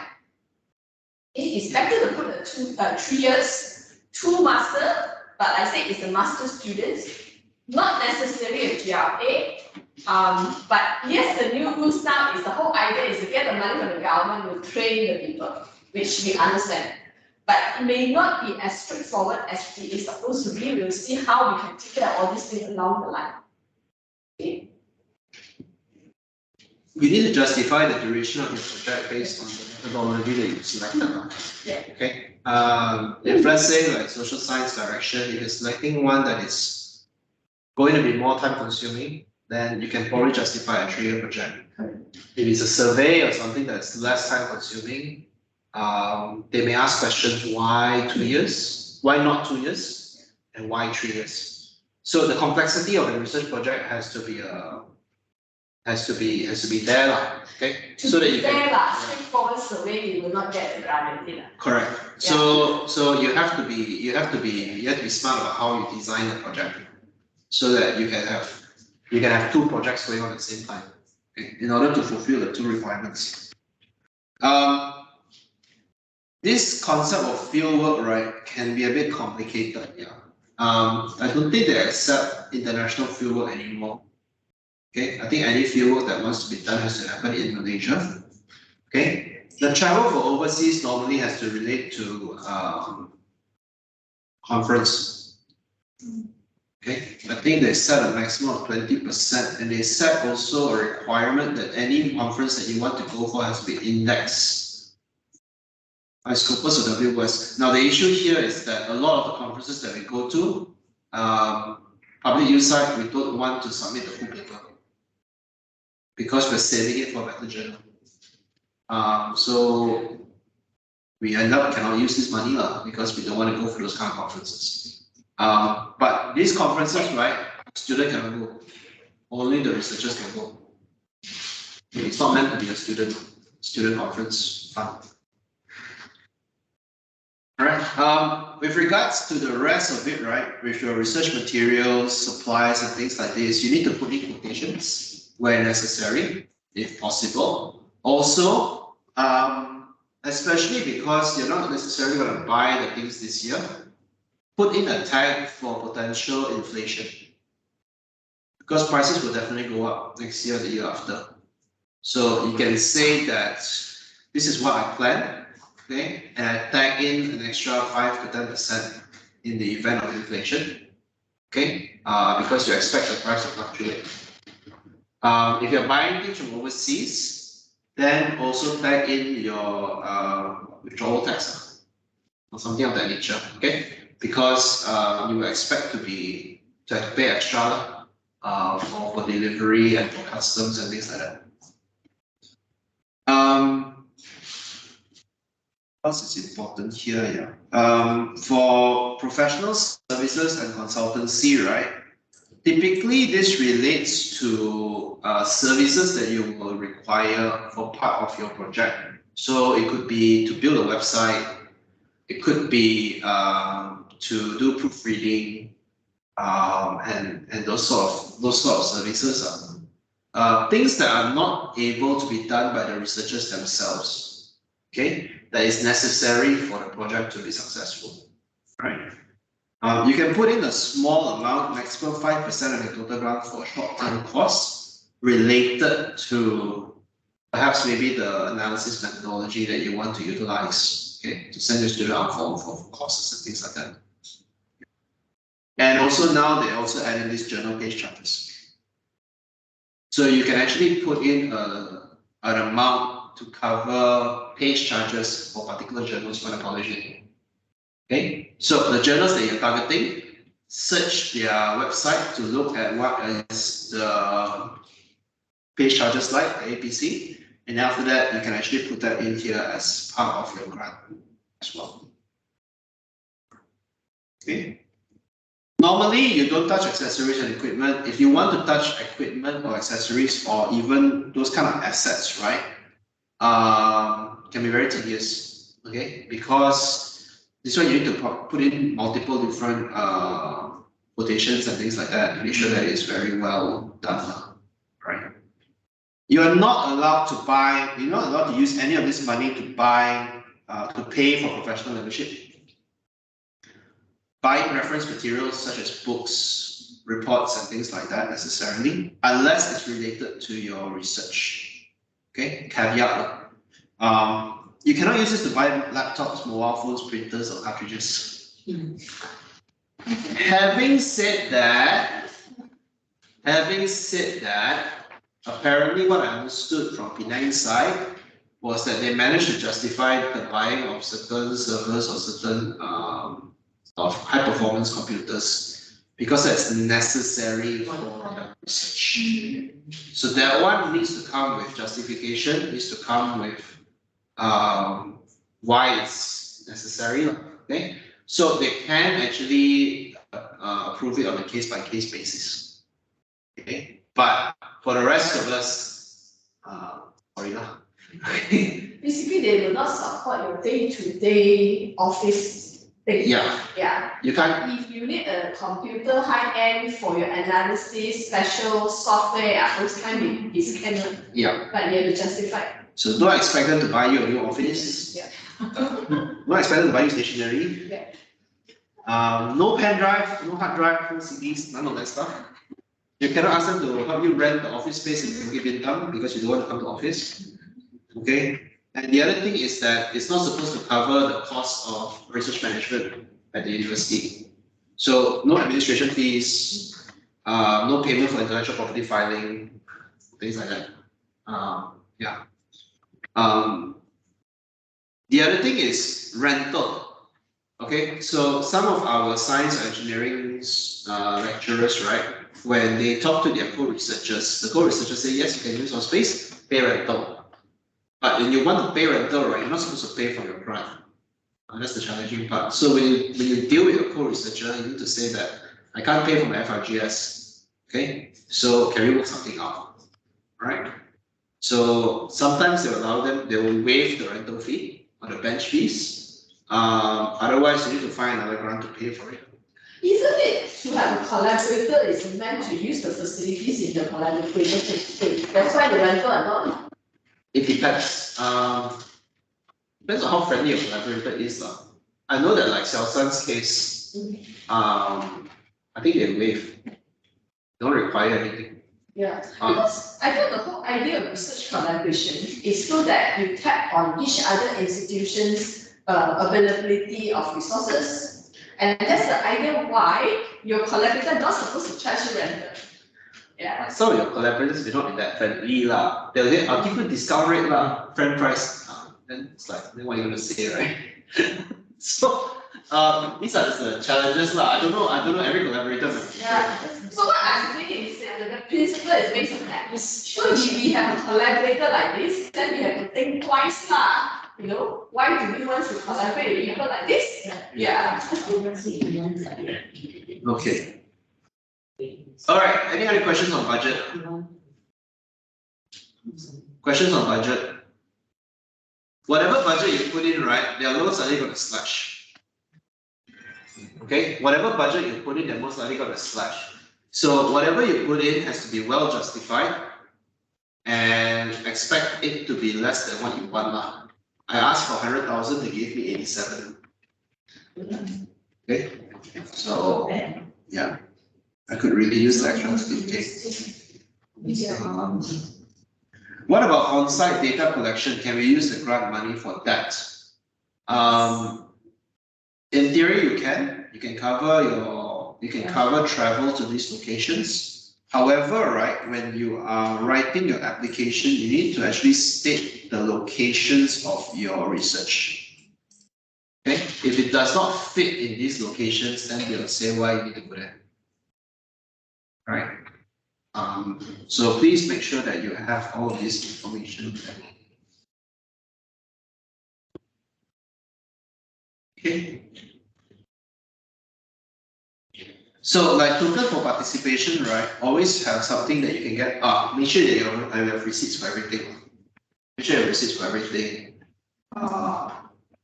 You know, you have to go through the typical procurement processes of the institution when it comes to purchase and things like that. I think that one everybody's quite clear about. So yeah. I'm just gonna keep going. If you guys have anything to ask, please stop me, okay? patent search. Okay.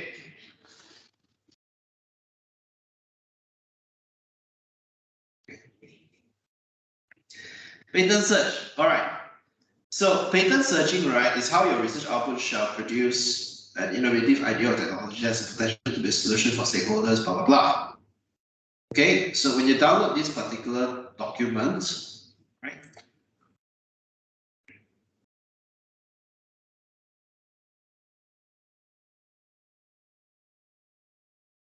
it will look something like this.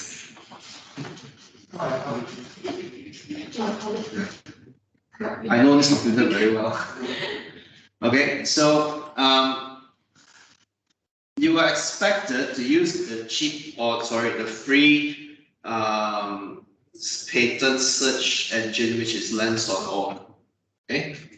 Like I said earlier, patents are intellectual property filings that denote a particular invention that has shown that it is novel, that it is useful, that there is an inventive step. So a lot of times for business models, for algorithms and things like that, there are no such things as no patents for it. Okay, typically there are no patents for it. So if let's say you're developing a framework, or your output is going to be a concept or whatever, right? You don't really fit in this criteria. Okay, so what happens then? The compulsory section is to basically say that how does the keywords actually generate, what kind of patents have they generated, and whether or not your proposed research output has the potential to be used in any of these patent applications. Okay, it can be a bit of a meaningless exercise, but let's just do it anyway. Okay, so let's say I go to lens.org, yeah. So you can search for patents here, you can search for other scholarly works, you can search for profiles here. So let's say I'm building a sustainability dashboard, okay, for consolidating indicators regarding to sustainability. Okay, that's basically my idea. Okay, so I search.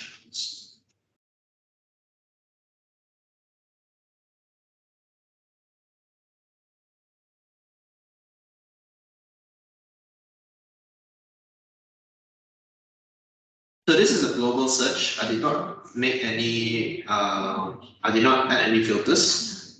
Okay. However, what you get is basically some of the potential applications of what I just said. Okay.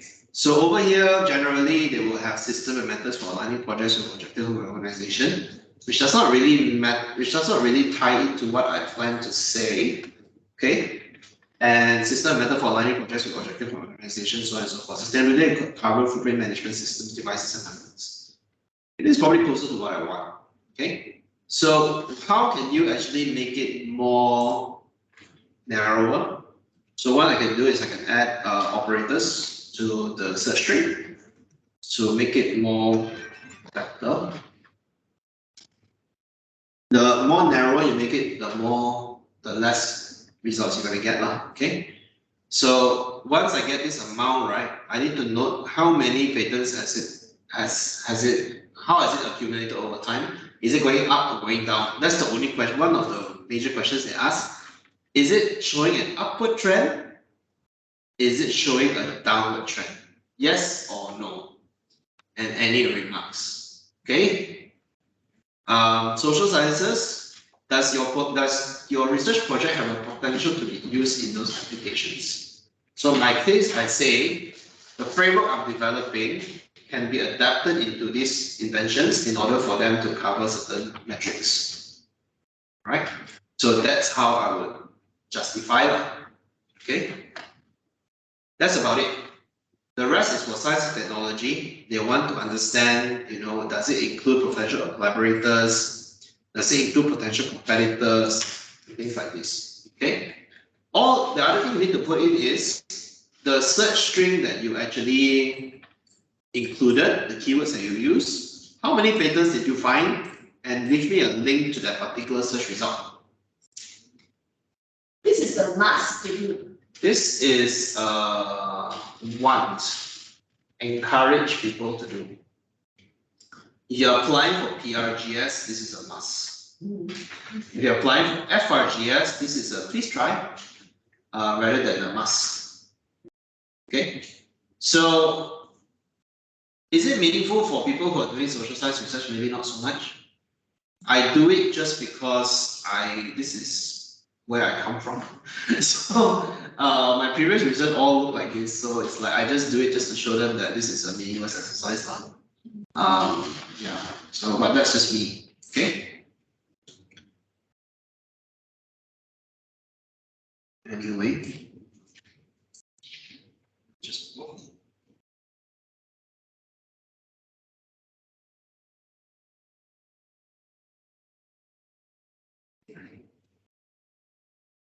yeah. All right. Then after that, the other in the additional info is research collaborators. You have to note whether you have industrial linkages or any linkages to any other agencies or organizations. Okay. Then when you note this, right, you have to back it up in your appendix with the letter of intent. All right, that you actually have these collaborators, and they have to be in your as a co-researcher. Okay. Lastly, is the risk assessment. So risk assessment, what are the factors that you have observed that will cause delay or prevent implementation of your project as proposed above? Estimate also degree of risk. So the risks are technical, timing, and budget. So this one is where you sort of project what are the potential risks that can actually happen, that can actually derail your project, and what is the level of risk that you actually foresee. Okay. So my one has to do with GRA because I'm not confident that I can get GRA, so that's free. Then the declarations. So declarations, basically you just need to click on the necessary ones. If let's say you don't have an ongoing FRGS project, don't have to click this one. You know, it's like that. Don't just click everything, okay? Because it raises more questions. Please make sure you read it properly. Then lastly is your appendix. Appendix is where you put in your other information that's required. Typically your letters, any other supporting information and things like that. Okay, once you're done, change this from draft to completed. Do the check validation first. The check validation will help you to see if there's anything that is missing. Okay, and then once you change it to completed, then it will be passed off to RMC.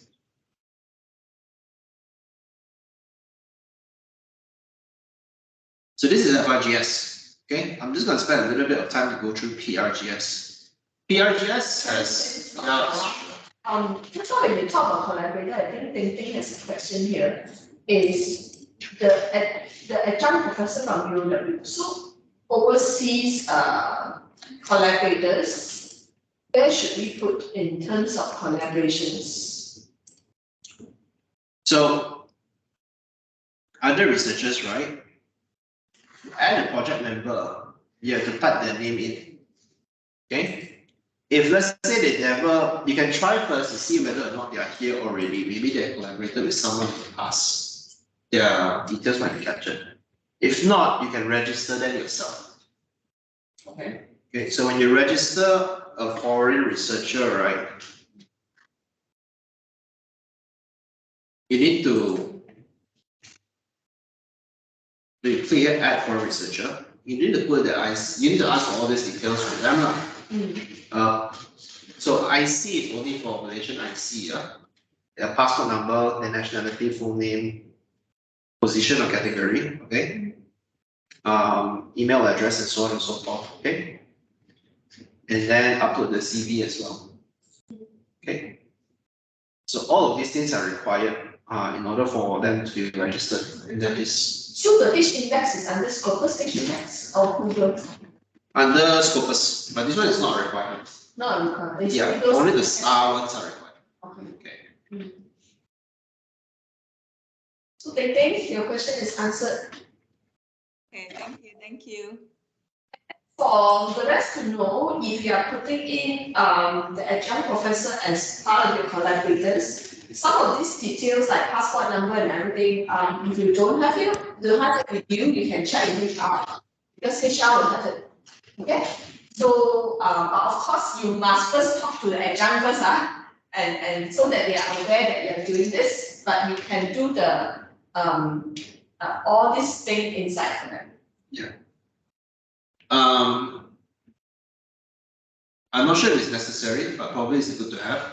If you can speak to them first, draft a letter of intent on their behalf, send it to them, and get them to sign off. But they are adjunct, so I if know, they have appointment letters, then they should be fine with you. I know, but they like to see these kind of things lah. Because the idea is that even if I sign an MOU with this particular company, we still would want a letter of intent for specific projects just to show that this is one of the things that they're working on as well. What it does, the letter of intent, it provides a date and it also provides a record to show activities. Because when you submit MOU as part of your migrants, right, as part of your MIRA, right, every year you need to show activities. You need to say that this is what happened during this year, this is what happened during this year, things like that. Okay. So these are things that they want. So for some school that you have signed MOU or MOA, I think specifically engineering, when you work with your partner like UKM, UPM, so this is what Kenneth is trying to say. Yeah. Otherwise, like some universities, they go for MIRA audit, they can show the MOU, but they cannot show any activities, then the stars get cut off. That's because of that.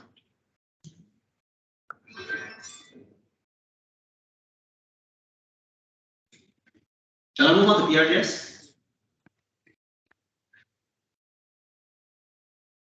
Get more serious now.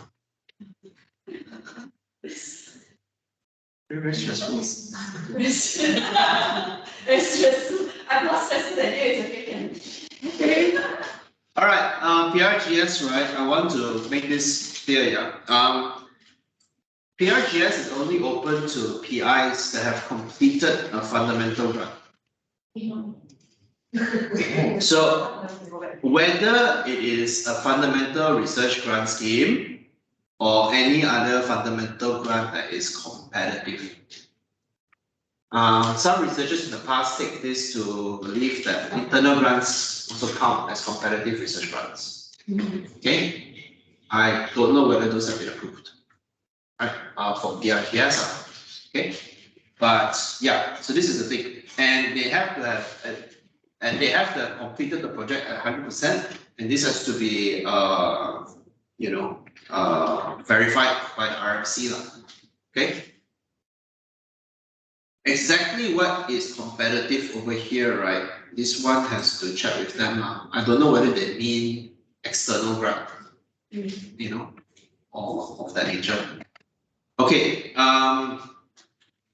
Anything with regards to technology, engineering, ICT, health sciences or clinical sciences, and pure and applied sciences, right? Has to collaborate with industry, okay? And this has to be evidenced by at least a letter of intent, all right? So this PRGS, for those in the social sciences or the applied and the arts and applied arts and also natural heritage, there is a preference given to collaboration with industry, okay? So there is no requirement, right? And this has to be evidenced with letter of intent and so forth. Okay. You have to put in that patent search thing that I showed you earlier. This is necessary. And you need to do the risk assessment, so on and so forth. You have to have at least 2 years remaining in your contract in order for you to apply for PRGS. Now, PRGS, the same research domains, the same research clusters, the same STIE, the same SDGs, the same ministries, okay? Everything's same. It's just that your language has to change from fundamental to applied. You are building a prototype. Okay, so here you're developing a product. All right, what they call a minimum viable product, okay, or prototype that you can eventually turn into something that you sell. Okay, so there is this concept of technology readiness level that I'm not sure everybody is aware of. Okay, this is based on the NASA technology readiness level index. Okay, that you guys can see later on over here. If we have time, I'll show it to you. Okay, but every project under PRGS has to file at least one IP. Okay, you have to file at least one IP within a year of the project starting, which means to say you've already characterized it, you already validated it, you are ready to go for commercialization, you're ready to go for filing at least. So within the first year, you can submit. Okay. Over that 2 years, right? Sorry, this includes patents, copyrights, industrial design, geographical integration, and trade secret. Notice that there is no trademark over here. Okay, so copyright can, all right? So you have to, submit one of these. And over here, copyright, right, means that it has to be filed at the patent office. You have to have a certificate. Okay, it cannot be just something that you just say copyright. I know that copyright you can do it voluntarily, okay, but for this case, it has to be something that's certified. The preference is a patent. Okay, a full patent. Copyright is available, but it only has to relate to high impact projects, right? If trade secret, then it has to have gone through institutional evaluation, has to have acknowledgement from TTO and as well as the law office in the university, and has to be evidence is provided to the ministry, right? Because trade secret is supposed to be internal. You're not supposed to divulge it, all right? So can it, and everything be trade secret or not, if that's the case. People won't say no, okay? But at the same time, if people really want to check, right, I don't know whether they have to do it with an NDA sign or something like that, then they'll evaluate. But I'd rather not play the game, okay? Yeah. So if let's say you want to commercialize your prototype, it can be using the PRGS grant, but also has to be shared with other sources as well. So it's kind of like a matching grant when it comes to commercialization. So I believe that there's commercialization policy that already, not yet. Okay, never mind. All right, well, it has to be put into place if let's say you want a PRGS to go into commercialization. It's not only my fault. Okay, for now I'm flustered. Okay, for publication, right? It has to you are encouraged to actually work with industry to actually publish, okay, together with for the particular paper, okay, and then you're supposed to deliver all of this. Anything else that needs to be paid attention to? The evaluation is similar, also needs an associate profit above, okay? Also needs at least 2, all right? And yeah, that's really about it. The quantum, right, for PRGS is 500,000. Quantum for PRGS is 500,000. Having said that, you still need to be able to justify all your costs now, okay? You're supposed to bring your prototype to the point of the TRL levels, and you are supposed to, I'm looking for the portion where they talk about the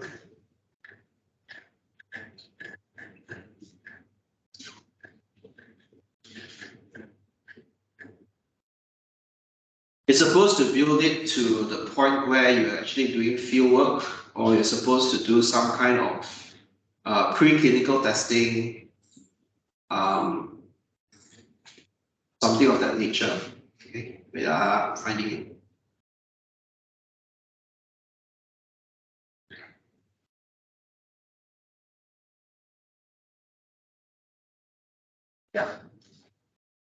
Proof of concept, evaluation, upscaling, preclinical testing, or field testing. Okay. So you need to be able to justify that whatever you plan to do in your PRGS application will lead to one of these ideas. Okay. That you are able to prove the concept, you're able to evaluate, upscale, preclinical test, field test. So in this case, proof of concept. Let's say, for example, you have validated a particular product design. Let's say, for example, in culinary, you have validated a particular product design at FRGS level using new variables that help you to evaluate products. Okay. Then you want to build a prototype of those products using this particular framework. So you build your products and you bring it up to proof of concept. Okay. Then after that, you can use the PRGS money for that. And then after that, you can go into commercialization from there. So after you produce your products, you have trade secret or you have copyright over those products already. That's your deliverable. And then after that, from there, you have your TRL level 5 or whatever that you can bring it to market.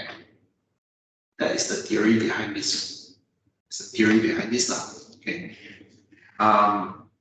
So FRGS is supposed to lead into PRGS. Okay, in most cases. This is similar to if you're doing science or engineering, right? This is similar to the Tech 1, Tech 2 grants that are offered by MOSTI.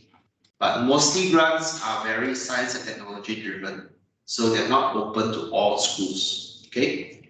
Yeah. So the rest of the definitions for the budgets and things like that are all in the guidelines. It's very similar to FRGS. It's just that the quantums are different.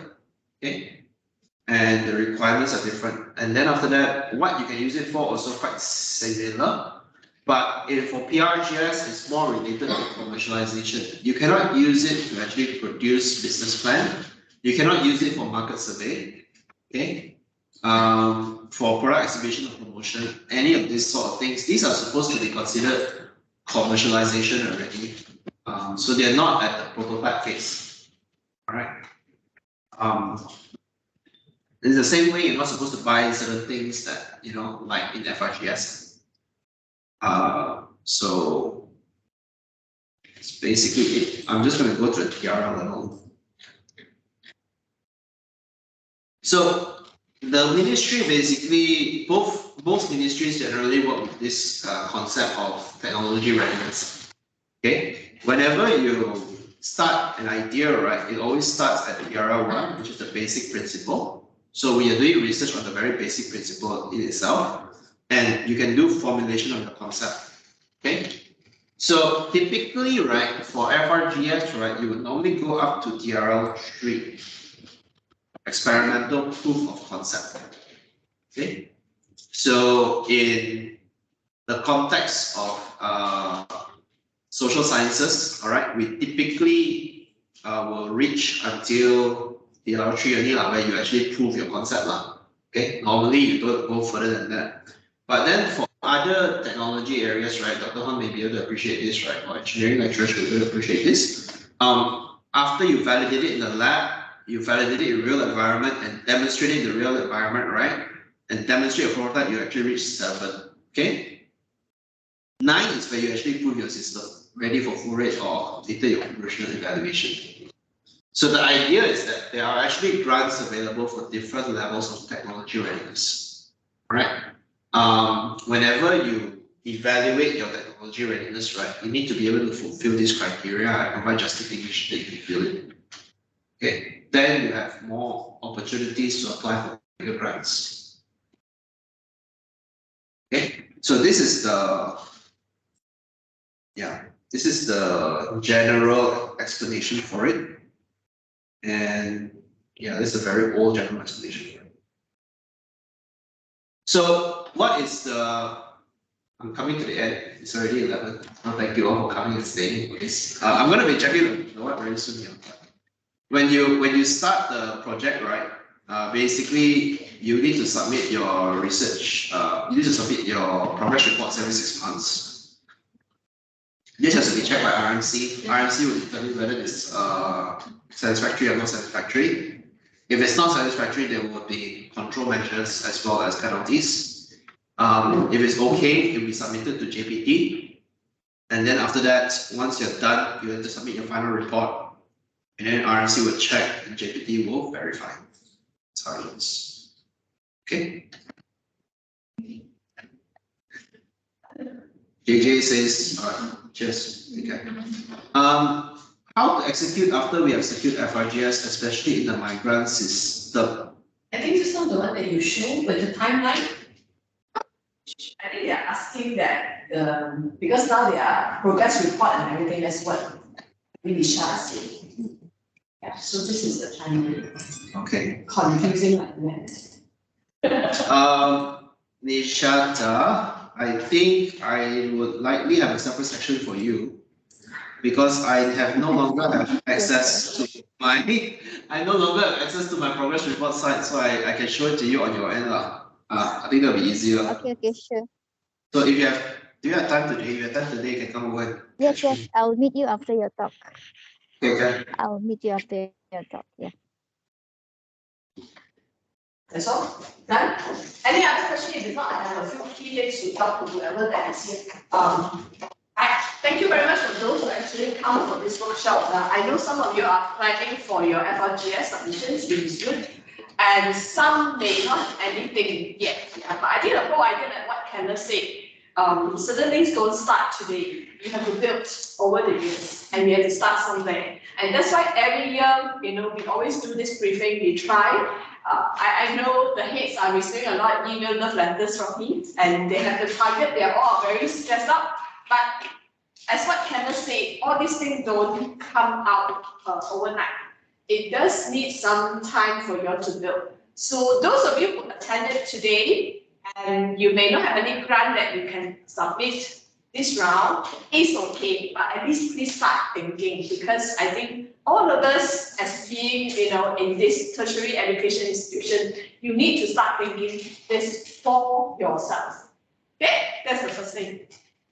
The second thing is for this round of FRGS, timeline is very, very tight.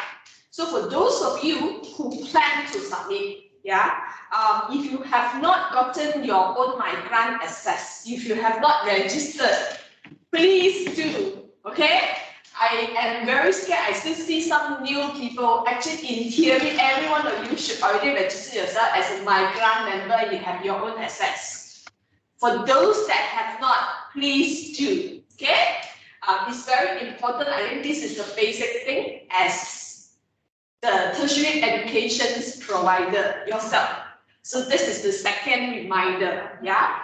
And if you are not registered, you cannot be as a researcher, you cannot be a principal investigator.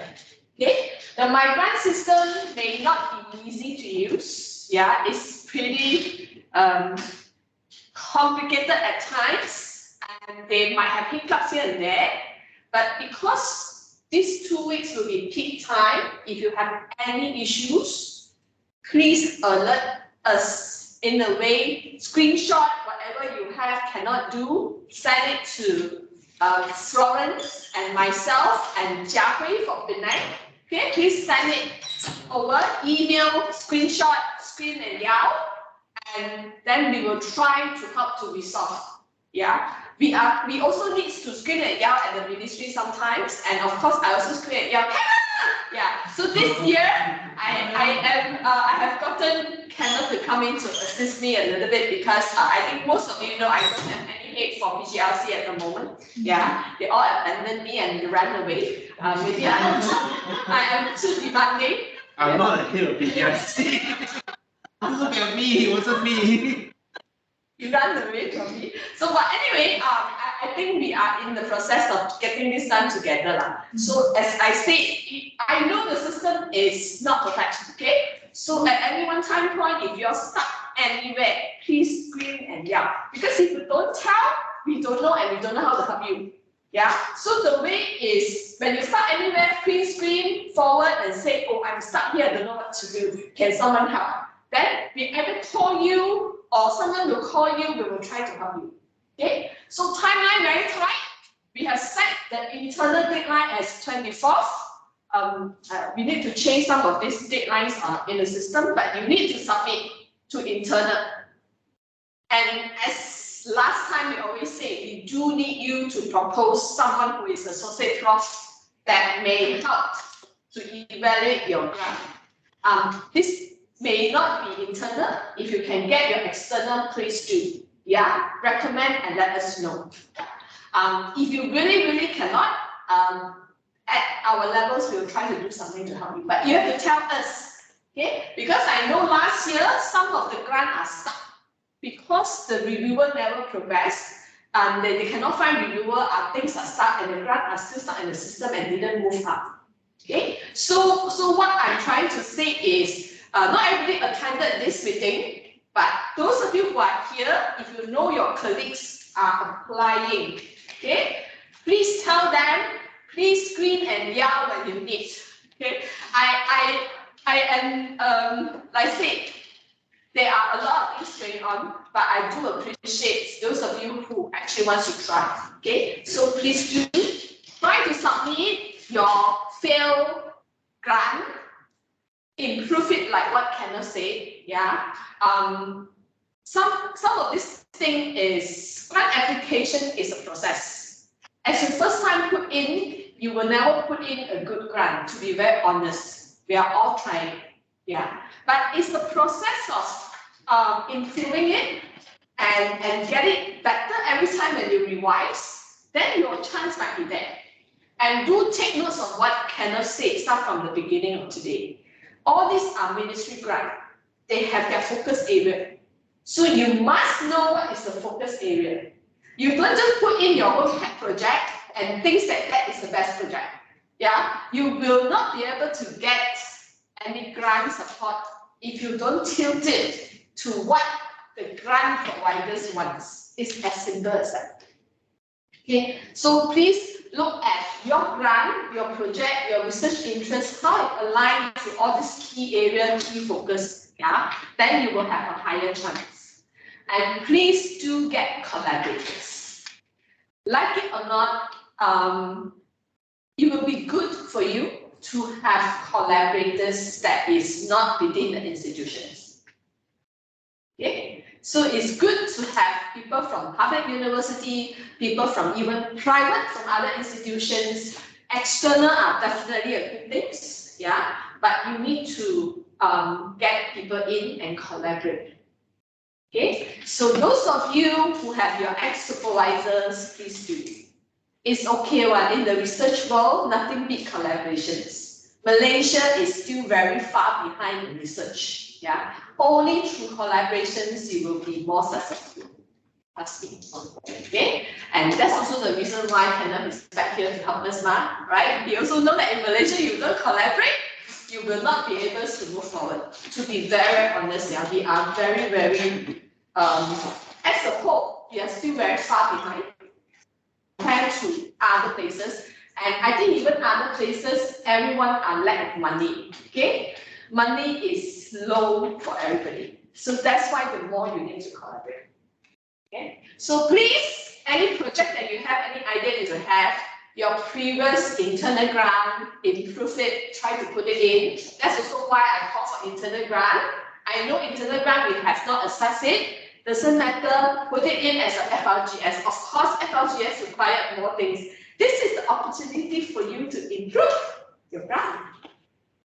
Okay, so put it through. Yeah. And like potentially some of you are doing your PhD, right? Finishing your PhD, but it doesn't mean that your PhD project stopped there. So you can also put in your PhD project extension as the grant. And with that, you can work with your supervisors. Just put it in. Okay. Yes, once you get the GRN and everything, that's when the headaches come from. But this is part of the hustle of growing as an individual. Then you become the mini boss. of the grant. Okay, it's not easy, but this is the whole package. Yeah. So yes, I just want to say thank you very much for those who come and attend this. I'm not sure if it meet your expectations, but the whole idea is we want everybody here to know you are not alone. Okay, you're not alone, and please ask for help when you need. Yeah. The next 1 month, because of the closing, is on the 14th of April. The timeline is very, very tight. Yeah. So like I say, any time point when things is stuck, please scream for help. Okay. Yes. I think most people would probably still have my number. If you don't have my number, ask for it, please. From people who know me or from myself. But if you know me, then you know. Yeah, ask for me from people who know me. Yeah. I'm always available. If I'm not available, then I'll get back to you as soon as I can. If you guys need any assistance, if you want to bounce ideas or you're not sure about anything, just let me know. Yeah. Yeah, I am officially an adjunct lecturer here. He is. So I'm still affiliated with the university. I don't need, you can share things with me. It's not like I don't know what's going on. Anyway, I've been working here for many years. Lots of I've worked here for 4 years. Yeah. So You can complain about me to him 5, it's okay. it's okay. Yeah, so for Penang colleagues, you all may not know Kenneth, but Kenneth is actually with KL campus for a few years. He just left us last year and he's now with UM. But as what Kenneth had mentioned, he's still our adjunct. Yeah, he's here to help us for these FLGS applications.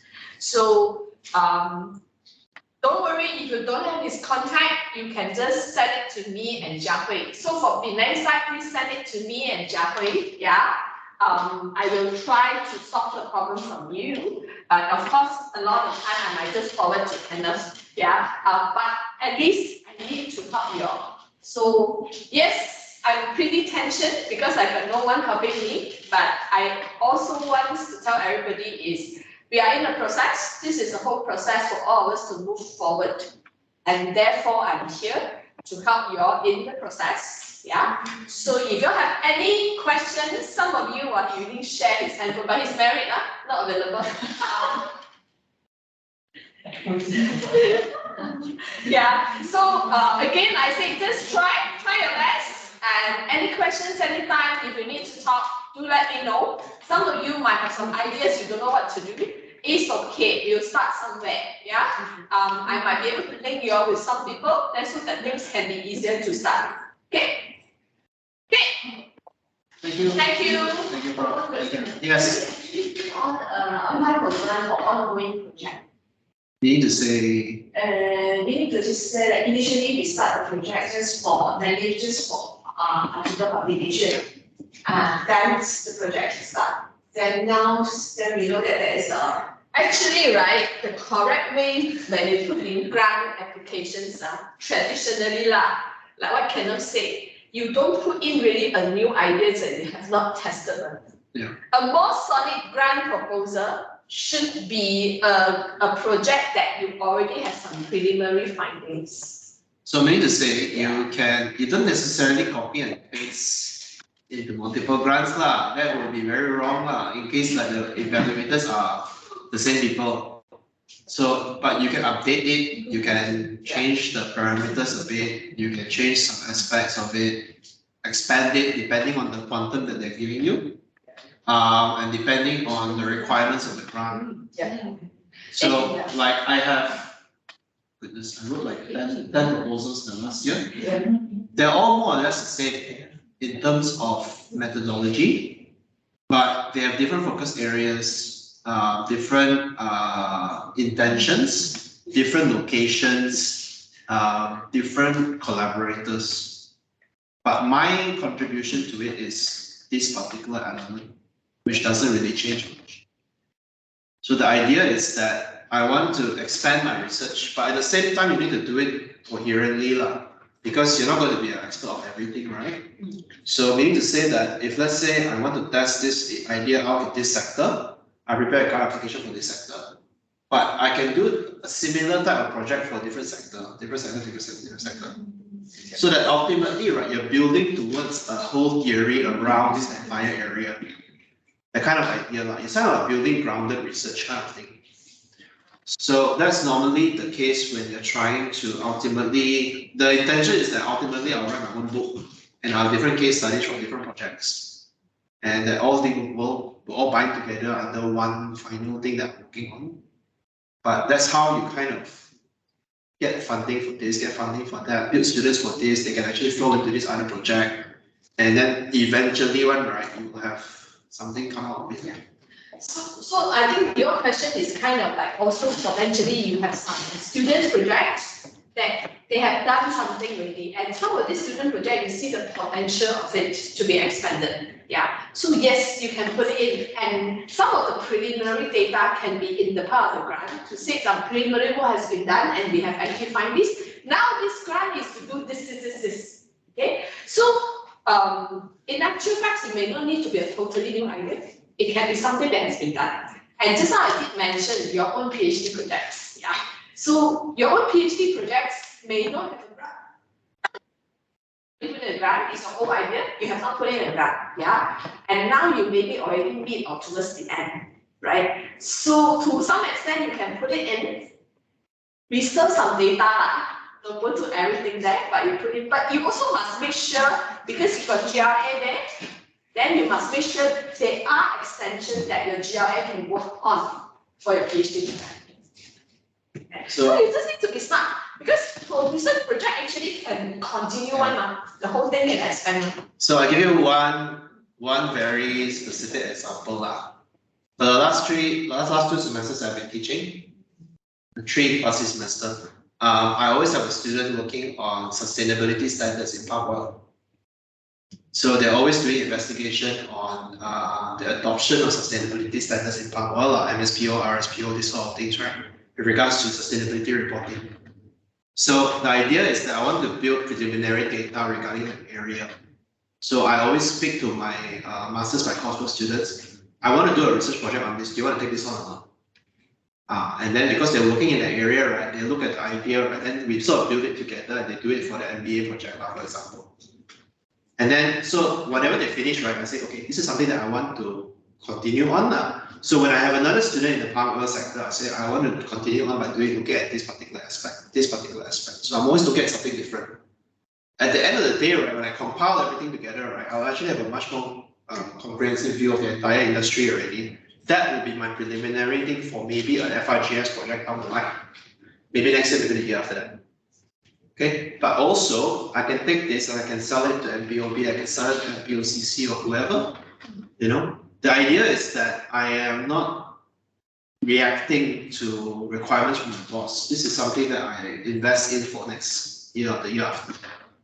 But it's intentional, meaning to say I don't let my students decide what projects I work on. I decide what projects they work on. So in a way, some of you already have some undergraduate projects going on, some MBA projects. It can be the base for this. Yeah. Once you have the projects, then you can also, and some of the FRGS that you're putting in now, if it's nobody's doing it, no preliminary, it's a brand new idea, you should also start putting this as your FIP projects for your students to get some preliminary data for you. And later on, once, if you're lucky, you've gotten the grant, this FIP student potentially can be a GRA. Do it as a master. So you need to plan in a way. Yeah, plan for it. It doesn't happen by accident. Yeah, it's not, I think I said to Dr. Young, it's like buying a lottery ticket. It's not supposed to be that way. Yeah, you're supposed to put certain things into place that can kind of lead you towards it. Yeah. Otherwise, you're just going here and there. Yeah. It starts somewhere, you definitely start somewhere. And if you have good collaborators in other places, if you're already currently working on collaboration in some projects, also you can try to put in a similar grant from both institutions. Okay? So what I'm trying to say is personal experience, collaborate with colleagues in UPM on research projects, because you have to understand this whole FRGS qualification, there is this internal assessment one. Okay, so as a RMC, before we finally submit to MOHE, we have to actually grade your grant. Is it highly recommended? Is it okay only or what? Okay, of course, we don't really tell you how I grade your grant before we send it out. And for us, we are a very small institution, so I'm begging for grant. And every year we will try to push all the grant through. Whoever that is successful, we will push it through. But in yeah, I think it's your first time putting in, right? Yeah. So he put in his grant this round in his grant may not even reach the MOH yet. Because itself also have their own internal assessment, and they might be just stuck within the internal assessment and didn't even go up. Because is talking about submitting few thousands of FRGS grant. But we are here talking about submitting 20. Not few thousand. Yeah, not few thousand. It's a very low, 300 plus. 300 plus, yeah. It's like, it's depends, even if 300 plus versus 20. So if you have collaborators collaborating with people like UPM, whoever, you can actually write your grant yourself as a principal investigator from this side in a different angle, and your colleagues from it's the same project in a different angle. And that side, they actually put themselves as a principal investigator. Yeah. So it depends. Similar project, right in different angle, but you might be surprised because yours gone through the internal and go all the way up. And you might be the one end up getting it, and your colleagues that is in putting through similar grant may not even get out of the gate. Yeah. So these are the things that is really happening. So expand the horizon, collaborate, and thrive. Go for it. Okay. Start this year. You may not get it this year, but at least you are building your profile. Okay. Yes. Yes. These are things that I tell you many years ago. Now someone come back and I can see the growth. That's from you, Lord. Every year also do this. We bring every year tell the same story, Lord. Alright, taking extra of your time, so I'm not going to. If you guys need to go, thank you so much for listening.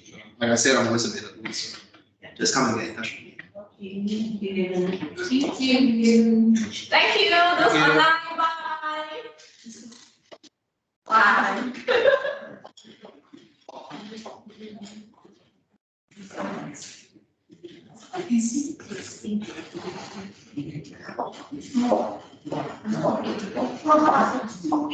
See you later.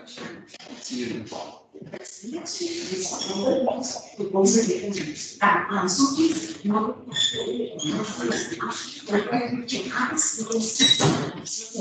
Yeah, it has closed down. Yeah, I'm basically